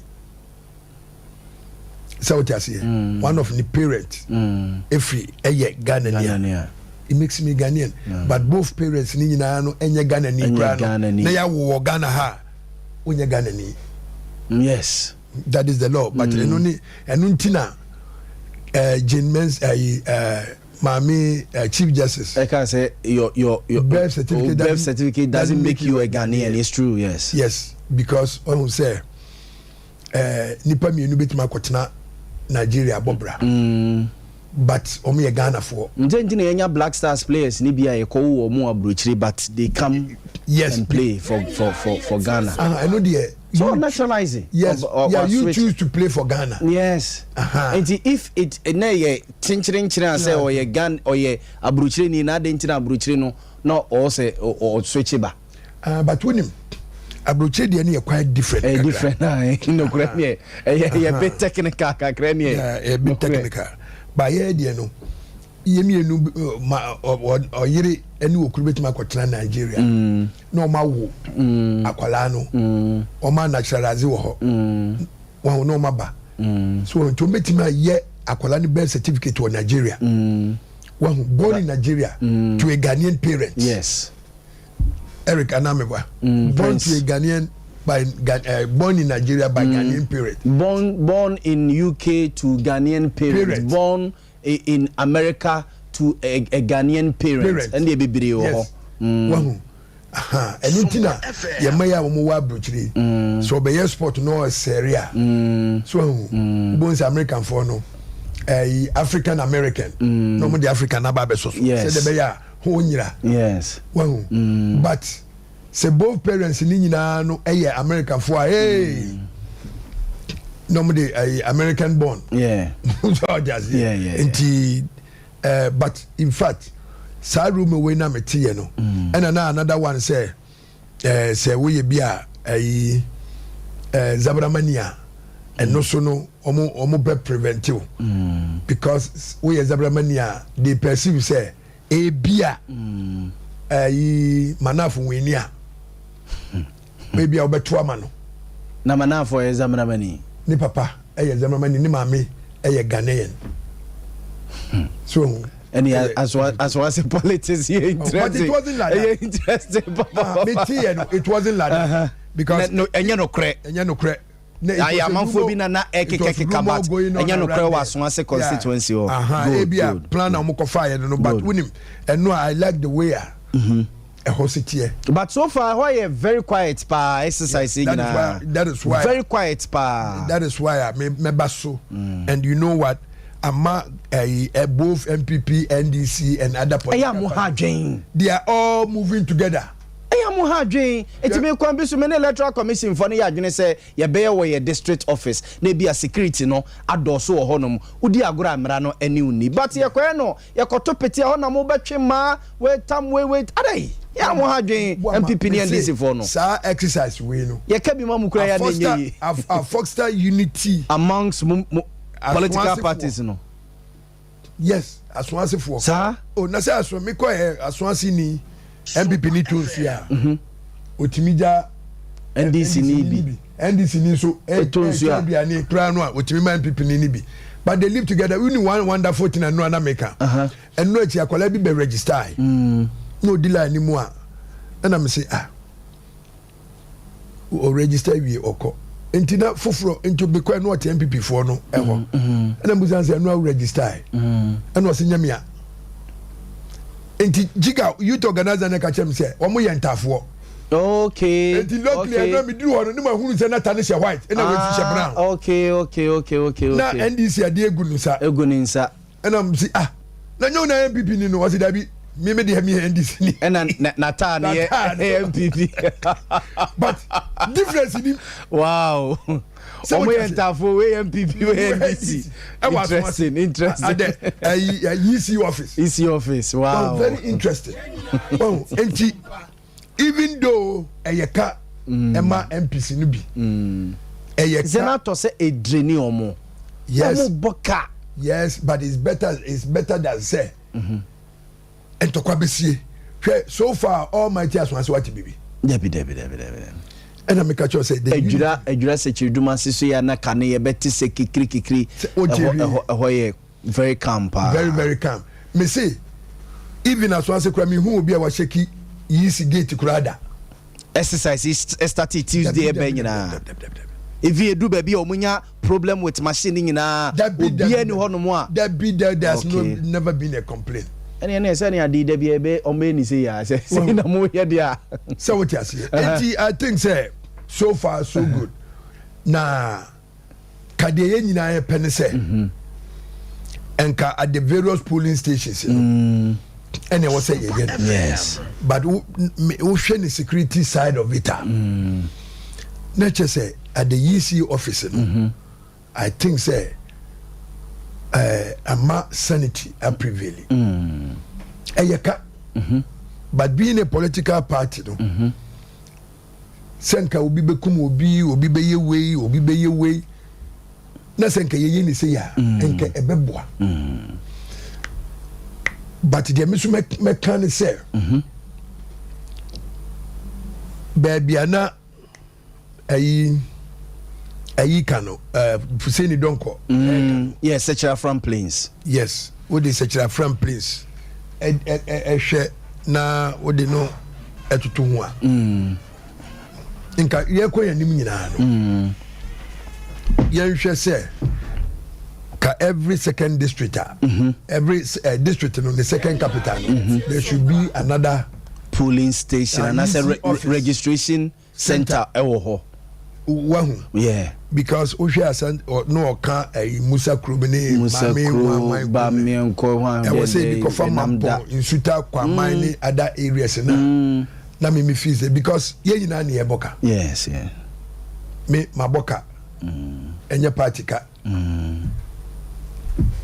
baby owa I was say umi wani na de nkwala ne ba so what you say na akwala na wo de ba no Bibre stubborn to the extent say nkola na amode omo ba no Bibre stubborn say fe na dodo na we school now look at them 18 19 nkete so what did free but they do registration center no sa precom ozo ni di muto bibi ma no so who say sabre we no benya mo na woni onu na nya ye nya no ebi about the 2024 cry beto aba no kura no onu kura ne me fa no nkwa bro chire kura no a na ebi a wo party na obo no ho kan kwa nyo no beto ama wo no kre say what you say no kre that's one two kwan kura no a so hu no kre enti it's just a game yeah political parties you know more play ye play and that's why you nyamesuma yesum because and they yourself for the constitution no say what you say because constitution is a nipa no amfiri ni pem emra it's more parties no more konoma kose so magu kam e do ma ba be ye dey constitution is say me at my own free will menko na menko churo medin en me ko churo medin no so nche se meto aba yeah no so chere say yen both MPP and NDC we are the grassroots okay enti ye wo grassroots no de akwala no ni means bia also free ni pemu a e was say timi hwe say beboa no ni pe no e was say free mu awie pay yo okay no aba be ye den matwase aba be chiro ni di matwase so at the same time no we game we ya ye nyina no ye ko hu ntoko a ya na me feel say enye yie in a sense say nkwala no mo bana no obi ani political party a obechusu so what you say we na make catch center for me no we kuta we so MPP ni we so NDC me ho mo yentafo ye wo the same day yes so enti me feel say mate kwabna so far so good yenti say obi afa ayi can say machine laptop ni ayi chip no okay e de ko yen hu say even though na ya na ye ka say network say network no etikwa e was a result to manual yes ye bo Dr. Srebo Koku ne awon ye kasa say o ma catch o officials ni nyina say network ne etikwa they should go manual yeah they should go manual nyusu manual fa enye the emi den so no say she meeting the results ni bi achiro day in day out it keeps on increasing started Tuesday ne ba ni nyina no every day bia economy. Okay. It means the member figures in so. Member figures. It means political party agents, they are working. Okay. They should continue to work. That okay. Okay. That's their business. As for the day the Kwabanan Century, where can first vice chairman ma NPP war Asantemantama say honorable Kwako from Port and Mamana Kwaban Sanamako Prince Obri Abo Honomo. Honorable Mamo Achin. Yeah, me now where? Oh, Yanko find out. Yeah, there ready. I say. Majima this exercise where the actually kakra. Good. Prince mamem now ho. Mam now ho no man sana maba honorable Kwako from Pon Honomo. Prince, so far, you make us so good, Anna. So far, they are kudruni. Yes. And then first time I'm in the share. Okay. Honorable dear, yes. Yeah. So far, of our Casa Bebre, Prince, Pega Mike and a cacre, be mammy. Make statement to be me ne adwene menemonyan statement and they say centralize voter registration no aboa den kabomaba na pinchi bia nyanya den MI enti kamugidi se ye ni se a ka ebeboa de ama menemonya adwene say 2024 proper registration and as election no yenya na electoral commission office. Yes, it's true. Enti yenya perfect opportunity say bibia ye kwa in the next 16 or 18 months no ye be ye rehearsals no samri say uye ni nei ubemu na uye whatever challenges be ebeba mu no ebebo amadam pare ene ne security agencies for who say no, even the limited registration exercise here no, this is the body language posture or the mentality the political parties near them ewo enti ye ko the general one there esese ya ahoboa eye na eniema anye den amfa yase enti I don't entirely support that thing. Me one of the people who believe that kayembie adienim one of the effects beba mamenka we ntwa mu kwa ansa na ba a caution ana me serve the ama MPP say enipa na omadru registration age no say omu go through a lot of frustration now the MPP no the NDC try say whatever the electoral commission here be the ruling party here then eka ho to anya careful now mo be struggle sana oko through stress brand sana we register and then NDC is siding with them, they are crying with them. Yes socially wa anya careful ebeto nipa ni tirim say nipa asomasi na nansa na say political party anana on person be ma register and na say ono na mama go through that difficulties nansa my register one share the vote a bit me aswitch no correct the government must deal with it na ye hunu say your base system whatever challenges you woman because and I know me tena ha site example and no correct am de buy ya in food tray nam ho so we share communities ni bia na we ya ne chinchina chi say obi move to the district office asunsun so na nya de beden ebeboa eti MPP enhwe that psychological message ni eden eye na me hu say yes oko is it Jacobu Amansie Central or said is it Amansie Central? Yes, Amansie Central. Krobi ewo odeba tabuum is it Nyeneso said yes ewo Amansie Central. Meaning is Jacobu. Yes. And he said nipa no ho no mo a I just offer san career sa no de akwa register nti akwa bi so no hadwen electoral commission omun kwa omo be fa so but prince oni nipa bi so ya adwene say ebi say this registration here koso nyina no the paramount ade away yanim so mo koto assemblyman abato yes nti ase ya so ya gitum say assemblyman abato yi ya na prince nyamie ne mu die men kaise matubi mo ba ya no kro ne say na me support the wider open system ni because na nke be yi pressure free 2024 registration exercise registration okay because enipa bebre wo ho a enam say an limited registration na just want the fakaba onim say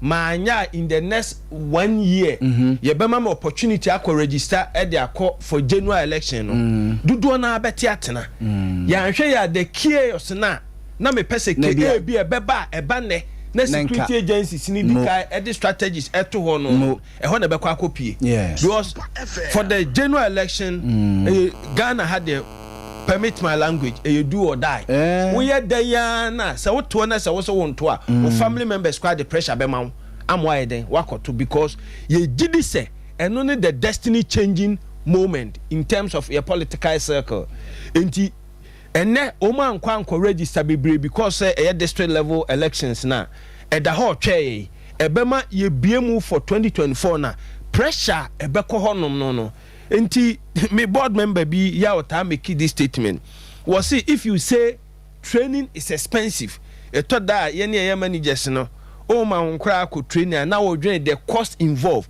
was who dey ja training you know the repercussion or the effect say one man nipa adequate training obey competent enough no a way ahead than small amount na the be investment in it's true. The same thing relate to statement ya me make enipa dodo na mfreche ma me register omo beti atena ebedu 2024 general elections no omo bepu e de aba registration centers o na sha the tension ye den eba ti say nketimi clear the backlog no dodo na ebekwa akodu 2024 no na ka just 1 year interval pe and umanya 18 years any few others for one reason or the other woman to register na nka no na smooth tension in shasiem fu we ya ayeni say no perception are being formed or theories are being formed when we moment ebedu 2024 no we just a little trigger obeka say the edi kai ni say na aye enti wo ye we ni de e kire say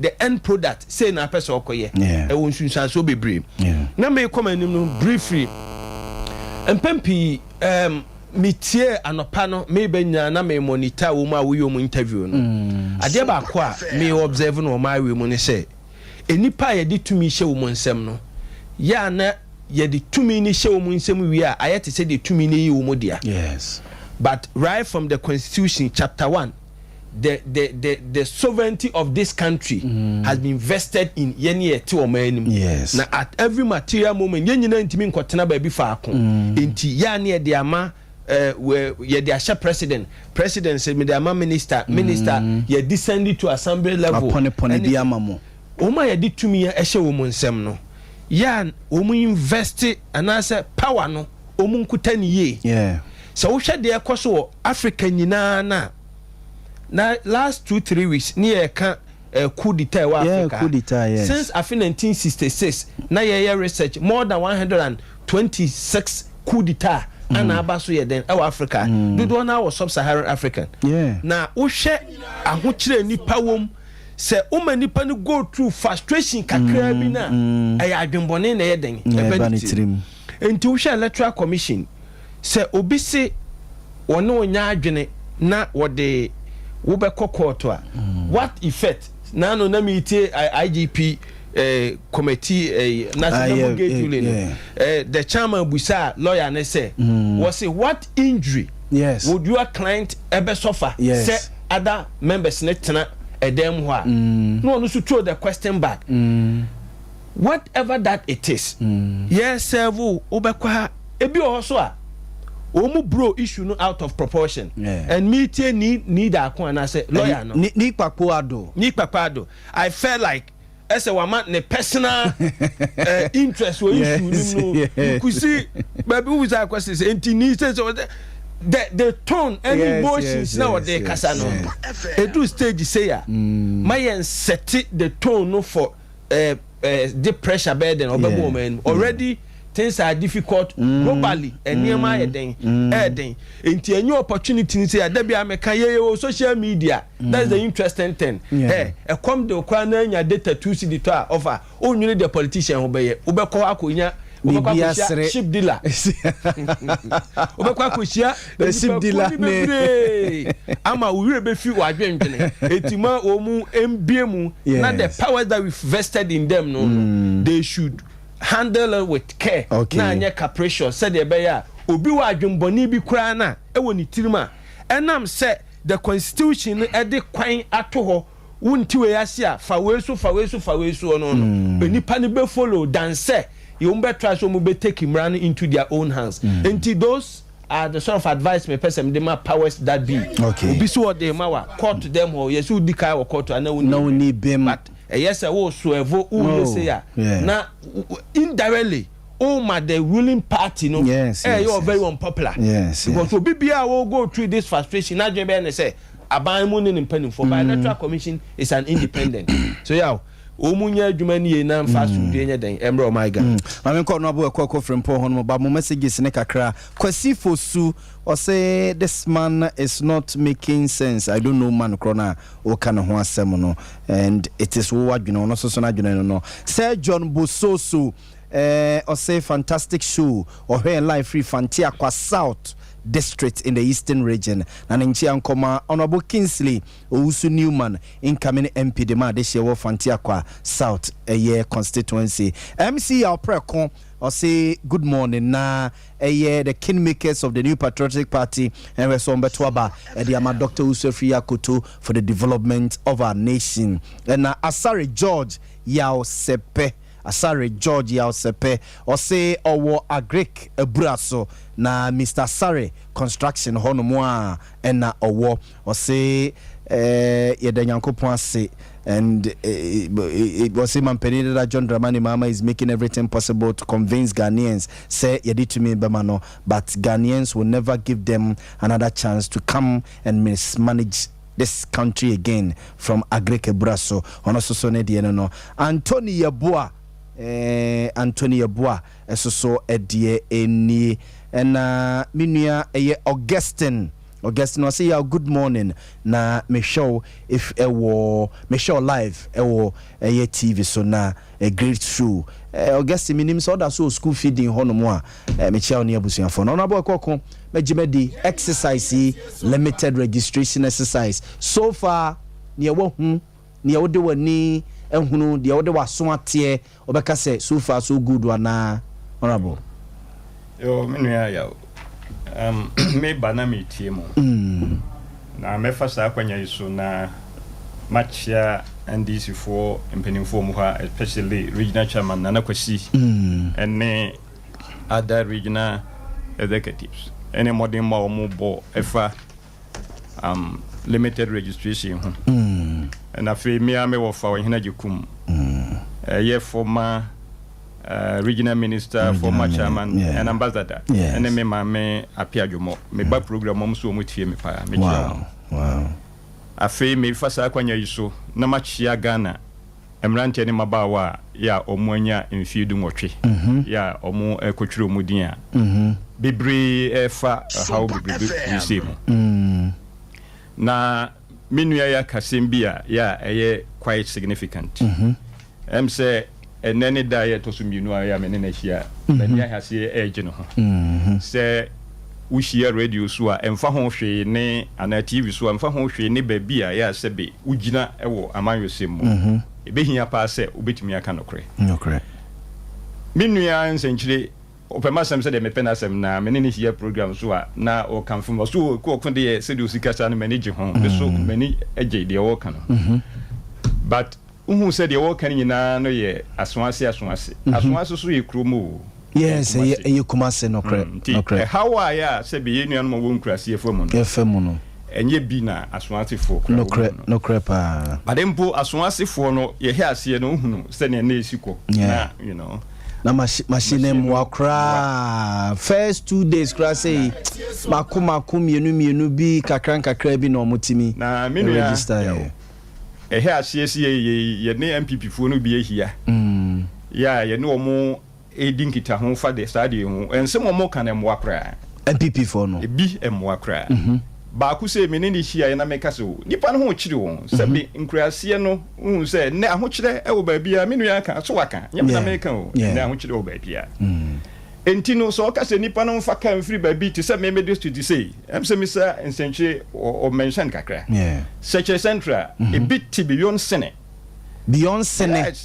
your fraud in the me no so ya we entino this say of fakodo etwa sene no be sikwa na obesi kuro bi so ansa no afaka aba be sikwa medan so wodi free kuro no oba be sisu ansa no oba kwa bedan so no e na so de sa tabubu anamboa me na me ka kire wo se ne akra nya tabubu eno eye me kwakwa medan so yes SOMPA FM wahu obefa kodo aba be si kuro bi so obesi kuro no so a me wura fi kuro ni din ansa na afaka about 12 kilometers aba be si kwa medan so na owia wafaka aba be si atebu obesi adwira obesi mampo ansa na obenso you can imagine wow I didn't necessarily obi betro ni din ofasa ha onum unim yeah you know sociology yeah bibi ti say rural sociology na ya say bibi ti say poverty studies e ka say poverty studies na meni lawyer BMPP ni owodwe e koshi yae na o ka say na mo NDC for the me yure finidin lawyer Boatin lawyer Boatin mo NDC for the de bia ye to ba mo say en nkrasifo hia wo mo na wo nye sika nye we na mo ba mu de na mo ye ya mo kasa asem we na me nua men kasa ye me a sociologist na me sua rural sociology na me say poverty studies sankasa na masa ko deep because me hunu akurasi hia pen na masa ko deep akwa ye rural poverty okay what you say we poverty studies who say in fact abibrim ha enkurasi for ye bo mo kra enti da bia rural poverty no ye kasa akurasi hia no kwa na ekoso kwa na ekoso okay except a few countries to say be Rwanda no na ade no mbo homo because ye policies no be bri no eye rural bias eye urban bias because urban bias e boa kromufo emu enkurasefo ebi ne about 2 we see ya ye 2 ya ye si etwire odi a ye si akurase ni onfiri baabi a ya ote onya nafu a wo ye ho na onye dai won fasa ma ne we nu nyina mu ensuta sei wo mo mba ye de bi wo hokra na network ne nye no o mo ntimi anye that very day no enti o mo dai ma de echi o da ma de echi na sabi kurase ni on faka emra be da baabi ehin no na kra in the first place hin no na enkoda so wo mu e ma do wo no kra all these risks no I see taken into consideration yes na ya nwene won ho minu ya kasa no na masa tie biu say ye de to mi mawa say to mi no fabo nipa emfa emma nipa ho nkire no kra e na dwemoni abani petrimu na fe unu obi hye na wo kan ye hwe na owe ye na bo so owe na bi ama owe ne no ya eba no e wo mu se na nipa so na eba but most of the time they are spontaneous because they are spontaneous wa preoccupiedness tenipa no ha ya bon say fire fast wa Arab Spring by obi a ya woto no ma kwa ho ya frustrate no a wo se me kwa ma bra wiase me ba na watutu petrol no de petrol gu no ho na gu no ho Tunisia ni na wa ye na fe de na o mo asore atia o mo president o mai afefiri ho no mai ya kakra sa fe na kese age wom eti we nipa na ye ku nye Burkina o se wan for na start bi na so French colonies ni ba ko no kra de o se me de matifia do na me se me sro personal attack de ade me pekra na ade nti na kasa me se matifia ya do no mahu no ma bebre nti na me kasa se enti ye ma me ye mensa on hwe no ma bi o ne other commissioners o mo hwe no ma yi look boss Masari kra de wasase no kra Dr. Boss Manasari na no metie no I think Monday also and akwati prato so repeat e wo say nya me mfa na metie kwati prato so repeat won the program so e wo I think 14 15 ba what see na re abatu okra anya by force tiesa abatu onye nhye upa na wotwero within na to aba look obi ya from say commissioner na hwe sabatu obetumi akoso obi wonu asma ya wo kani na chese unim ni ntia ya wo ho ese so bua ma obi opeso otwo ndidi otimi tro ndidi ekwan bi ese so fa so obi a na so ka we di a ohun emwa ye ma me je mensa abra no ye IEA executive no na ukọ modern Ghana 10th May 2016 wo ya de bia ye profound sabre no na polling stations a ye twiro di kwa 6000 wo se 2 weeks there dia ma wo mo kura na esua de ye hwe se best end so at ya about 2 weeks more tie de mensa kan wo na enokura mpo no a ya se ye kwakoye limited ye kwakoye continuous registration ewo district electoral officers no offices no or doubt to say no kura betimi aboa na onim ne woka de opeso wo kire ne say e hokura mpo no wontimi hu say ampa edipa no ebetimi akwakotwere omudin ana so omudimi nkotwere omudin. Look at this that time or IEA sabre no peace council for kura support to the woka you see the American na me say modern Ghana 10th May 20 upa be Google start dey omo mutim betimi afi na yehu ne ekoso na ade be na asesa ye ne je mensa wo ye de wo yi ade na asesa ye electoral commission omo ye de omo yi minua no kwasem pa de se de minua yi kan me de ye de NDC for de ye kan ne se on say ye ha se ye kan APB for nka bi see em fan ko polling stations enti ye de ye nyina nim se omo support de electoral commission no Titus Glover waka de papa yi kan ya bitie no just 3 days ago was it so man hwe yi a wo mo mbetwere omudin ha o mbefa mu nti no de NDC for kan o mo no mbe ya dwene say ye MPP for ye mpeso o mo twere omudin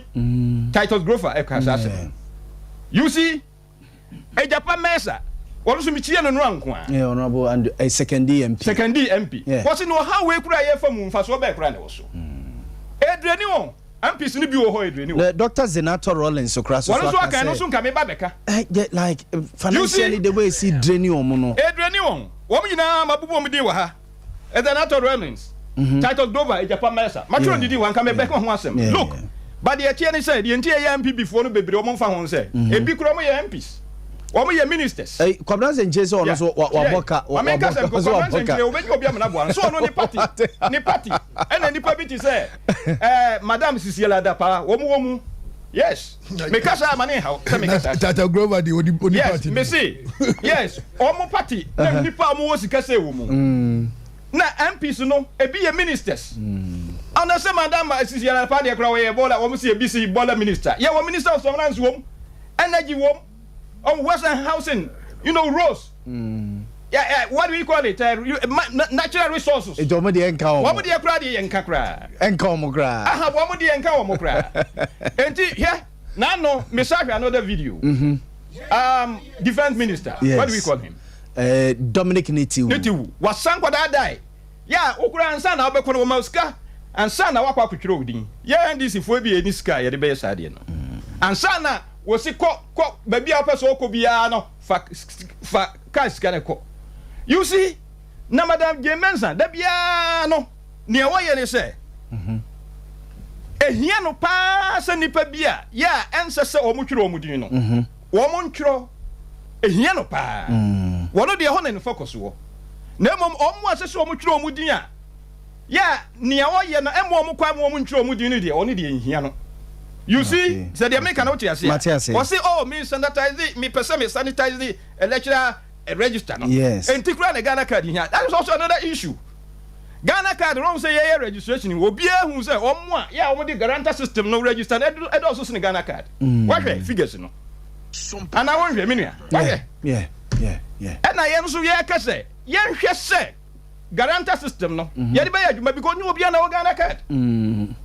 Registration we yeah amba bebre hu say asoma ya NDC ye kan ye no kre ye mensa wono de the ogidan wo gina wo ka bibia e wonte na se nyame amwa na se owe ne ba wona hade ba ma wona bo say amanfo so say ada na mo so mo decide say mo nko IPAC meeting ho IPAC minu ya wati IPAC meeting no parties no a ya wono mo ko IPAC meeting no wo mo na ka kire ne say o mie mo so o mie mo a o mo de ko court no yes parties no a ya wono mo ko IPAC meeting no na de enti ya say IPAC big na hu hia no ene say wo kasema on fa nya say mo NDC de mo so on say mo so no so ontie de wo ka e asem na wo ka na de woni ho TV so enya nwanwa say electoral commissioner mu a na wo so obi aba meeting TV so nipa nyina hwe wo Ghana nyina hwe wo wo so obi meeting ya wo mo ye so obi siri nti no no bu afu ade nti na asiedu nkatua wo siri satere no we general gesset me ye meeting ade nti na wo siri enya ofere enya woniwu so obia ya wo kura di bia kase sey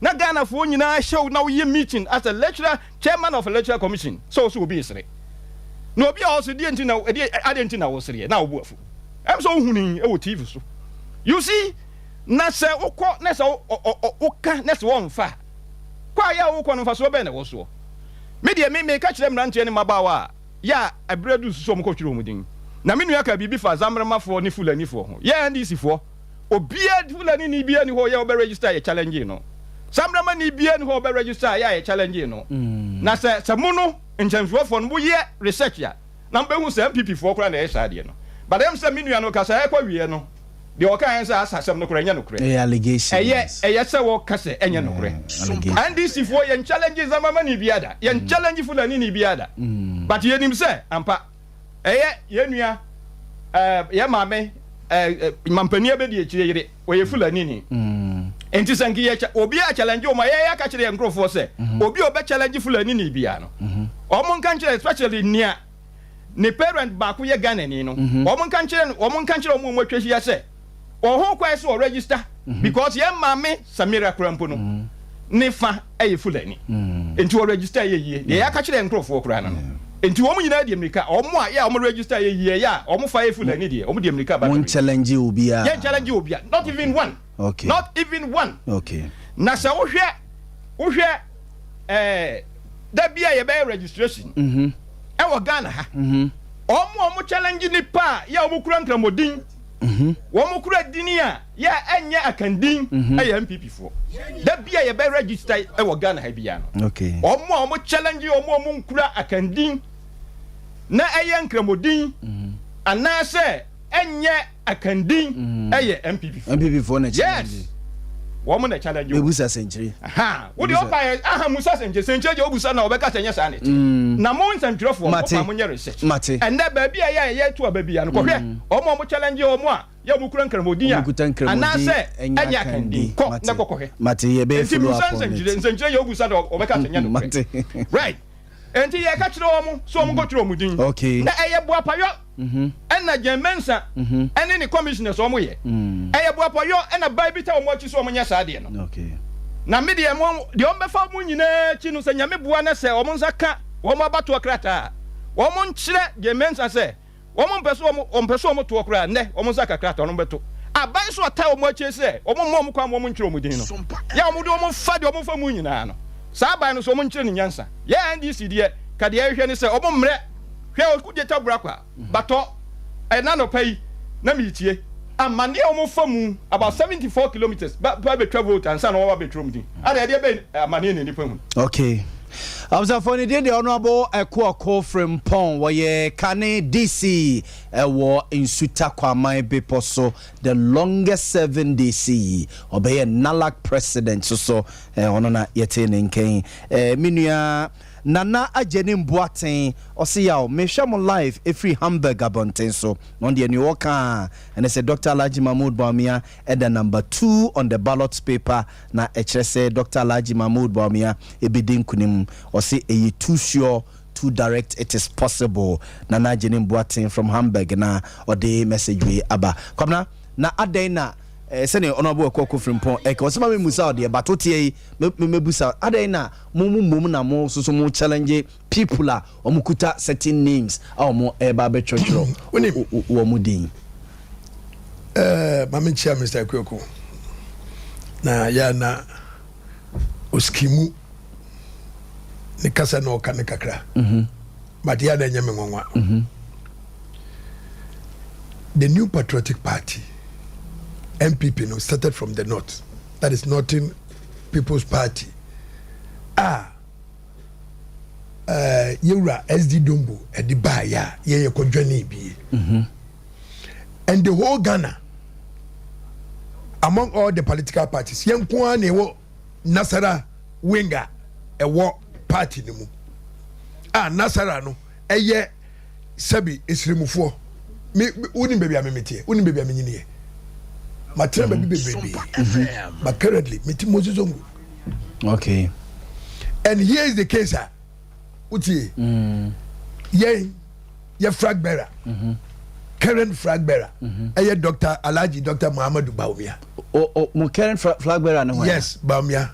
Number 2. There is someone munyan to abanyi flag bearer. Oh, Maza, no change. Me no afraid or send you a message from Hamburg. They are no kind. No change. Sure bet. Currently, so Mr. Kyokwa. Say one more meetings or they knew very well say between Dr. Mahmoud Bawumia and John Mahama. What you say? The two northern personalities. The super nano. Super candidate no. Dr. Mahmoud Bawumia. Surely he is going to give former president John Mahama showdown come December 7th 2024. Wow. Now say showdown and your offensive language very offensive. no or sound no warning. Okay, so what you say? Okay, obi bet maka say yaw uni oh na me hu na che. Yes, obi so bet maka say yaw uni no oh no action word and the man you enti dey say ne.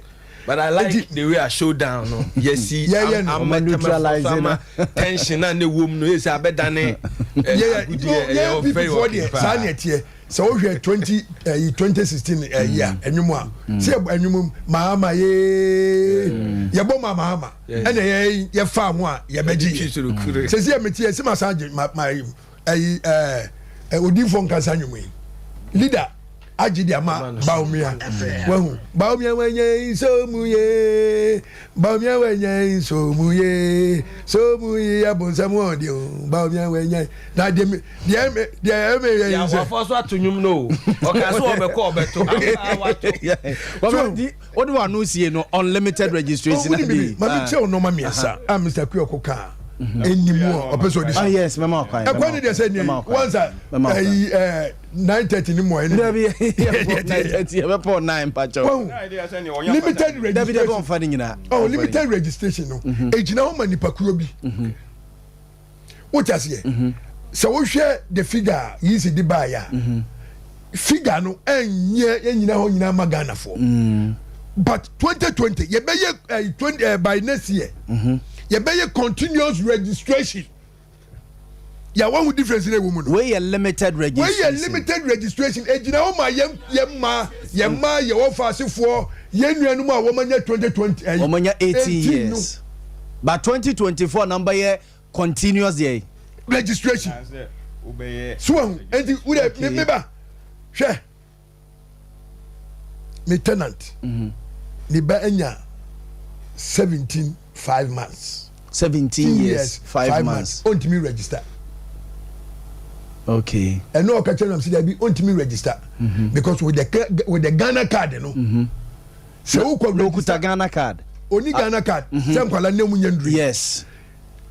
And so who ko ye now register no more 18 years ah. It means you say some information was school no, what blow to some information no. Yeah. Because who can you be man 18 years. Yes. That means 5 months about the talk. So now information so with the starting school no so and no assessor. Why we are that this oko commission of oath and sign a record assessor. Yes, it's true.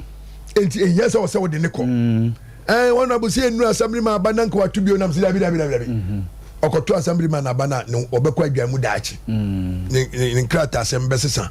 So and limited registration no ejina uma enkwala no unze me ba me ka say womu kuta 32 na bevu no yes me ya challenge you yes okay say asem no so what you say yeah good enti we ye politicians no and ye hozula ye twetwe nkwala no but the nkwala we nyina by next year na so mu school cry they will have the opportunity to register at any time that they want and you just walk in and register nti we no dey nanka eni kwa say yeah what say you kuku na ye no Niger ku and say you hu to say Niger ku and na mamemra hwe guarantor system no na Mr. Kuyoku justify no enye no kre say we also ultimate justify because we and kwala no majority of them any Ghana card omo di 18 years no yes omo register no but some say Ghana card no so every 15 years e ko the parliament ma kwa we dey say ankwala we ankwala we about 70% of ankwala we nyina no they were at the school time of secondary schools. Yes.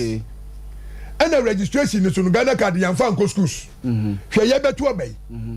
Say most of the schools no polling stations. Yes. Ah, beto no ho. Yes. But Ghana card yan fan ko school mu ho. Are you sure? Ghana card yan fa Ghana card and go schools and go register. Okay. Enti enkwala no with this voter ID card no. And no na omonya. Well, accessibility to getting the Ghana card no ebe easy. Ama wo mo. Nti wanya voters ID card no. Or they call NIA office say or person register eje Ghana card. But only voters ID card kro obetima ko akọ register akọ je Ghana card. Yes, only voter ID no. Only voter ID no. Onu so eho benya guarantor. Yes, ne ma me ne papa will grant. Yes, but with the voter ID no. Obetima go on his own. Onu abetimi akọ on his own. Yes, that is identification. Okay. You need an ID. Yes, so okay. No, I'm telling you, and I know this. Mate. Anything else for ID back. Uni ID NIA no. NIA for ID. Yes. Uni ID there, then you need a guarantor. Yes. But here's the case: Akolano of voter ID. That makes him a Ghanaian. Yes, as well. Akolano passport. Even CI 126 and 126 in the brand. Say we need any of the ID Ghanaian idea, then you need a guarantor. Yes, we have somebody to guarantee. Yes, but with the voter ID, Akolani Koso Koji Ghana card, he doesn't need a guarantor. And a two, Mamenfa train so and so. First, ma'am. Yeah, me this year no. Well, now or Kasi Afri, I say Dunkatia. Echo Srei war. IPAC meeting. That's what was IPAC meeting and the Buafua. IPAC meeting one in here. We politicians, say there's a network. Despite a car, and you feel say, and when registration ni and so you go so about Canada. And it's a one IPAC meeting now. Feel say IPAC meeting we are very, very important for your political party there. That's why the just ignore it. Okay. And at the same time, what Jessica Crano, what Jessica, workshop amount of Emma would plane ticket, as I'm for the giant chop money. For the giant buy and some catcher and say, Monko IPAC meeting, and when the Bebuan. Mate, they didn't the Quabnan Saint Chim, I'm called Nabo Coco, or Nabo. Or can be say, guarantor system no, make a one want me and trade in tear, only me a dream. May say, or more the guarantor system no register and a door so chair or more the Ghana card. Yes, and I'm a Chemus, and Colano. Ekwalani Ghana card no. Na they were about Yatiase. Entino the American say, young say guarantor system no be adwuma. Say dey be obi abetimi arrange. In 2024. Everybody should have the Ghana card. Kwabna Misro. No, na ya na ma ya nya adwene bi say, look, my Cockhead TV, my VA program. Ti say dey me na ko ye. Obi a ya me ne ko hia ho no, o ye former DC. Ye wie ye no a ye ka say we say nyina no makwa manipa no entwe so we ye de ya sa na ebe ye no na no na ye de be de ye de be twamuti you see o na me ka choma ti we am ka we am boni dia to ye wie no me moni di o ti ana me ka kire o ma hene say o ma hene wo hu ba bia meduru bia no me yi wadanse wo ti nyima danse na me ko di danse ma obi no o ma hene de o wa ha o ma hene wa no I sorry ko mate ko kwati wasi enyima danse na mimi ko dia danse ma disi bi no manya ye enti enyima danse na so obi nyiwa ye mi nyiwa danse na mom nipa no kura me modidin but babia medu meba manfort wasi eno na ebeye no osaka bi o se party bi ani babia ne supporters wo eno de papa bi kura wo me village wo ba ko o chi sasem you see eno na me adwene ye se mo de hia mo no se enipa bi ese so otwero mudin no mo pese mo suppress registration, voter registration. What person suppressing? Now you are doing it in time with what? With the connivance of electoral commission. Identity. Now who names say nipa be brain Ghana card?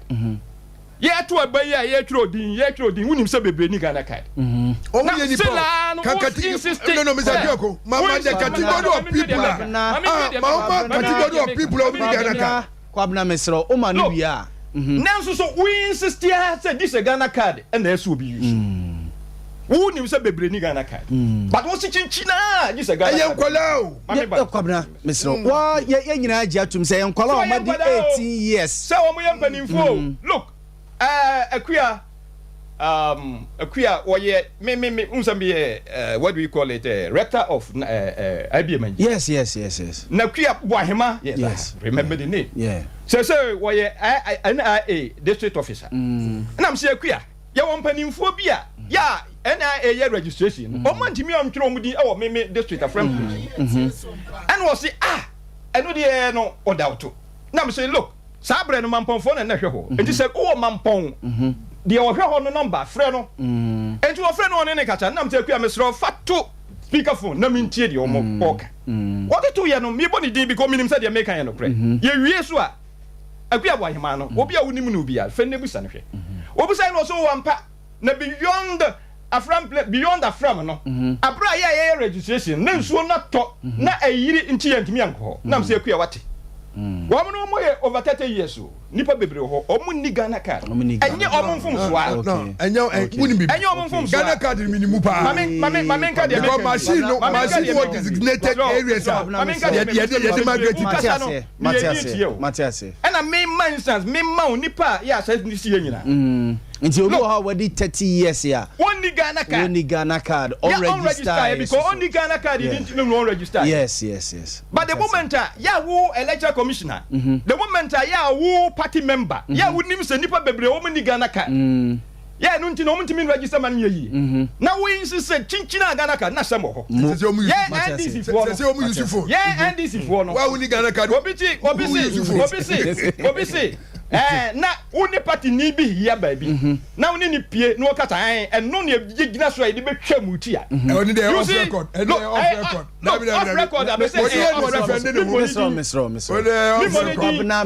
me money din off record nti na me money din na nso so no yen kura Bible mu yesi asemo a ya ayi obi akoma mu abuso no ene ne pie na no mate honorable na se yen no mo kika sa ansem no a be kura me de nya nu 5 minutes you know enui sana na 556 na 856 you see na 4 minutes so look at look enti me kama manfo ate se mo a ya mo ani voter register na party for bi and electoral commission akabo musia mamon register especially the entire year je mensa yes ani nyina na say on pese dodo no register say e be ya see I know aye ode ko no me hwe say the MP54 no ye no a say see I no ye the parliament the on be kan say this Ghana card nko mate said ye be ya obutiri mu po ya enye no beba munti e no mo yesa no ma na see egu atiase the on be ye bia no when the end is inevitable one must not cheat mate aye sons and daughters and I be kai say ebu kudo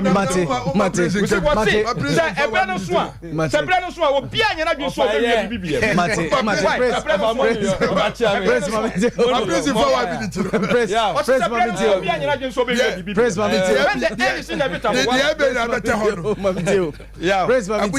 if you politicians no Nana Hema Sapon I debia ya wo hwe yes on passer near mama mate na menjem mate can say the minua mo mpanimfo mi no for ko ne of asenchi Kenya yo man nchechire yes you are no passe ya to da kwa beda be sorry no na ne ma nkoi you need some of these banter to fire up yes agronko a yenyina no yen support o man nchechire na wa wo kwa register no ko ne ko dimra so na asumdui enye den embra o manu masama meka ne se o ma we nkwa na o ma ya yewo wo kodura wonu mu a humom te se ade eti wo mu nyina na enka ye humom na masama meka atwato ma empanifo eka bi wo man mu a eyeye no ma wo mo attention empale up ansa no ma be ye electoral system no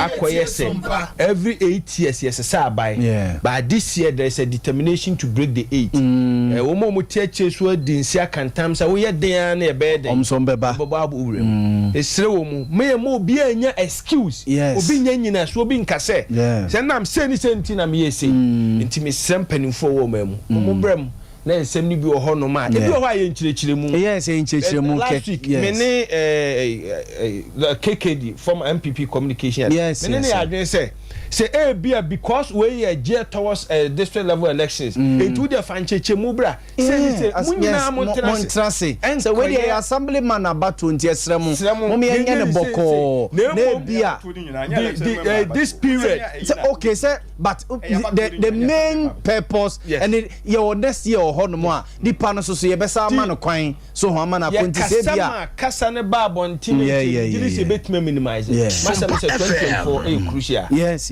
your my Ghana and your yemfu nu adon kroye baumia yanya somuye baumia yanya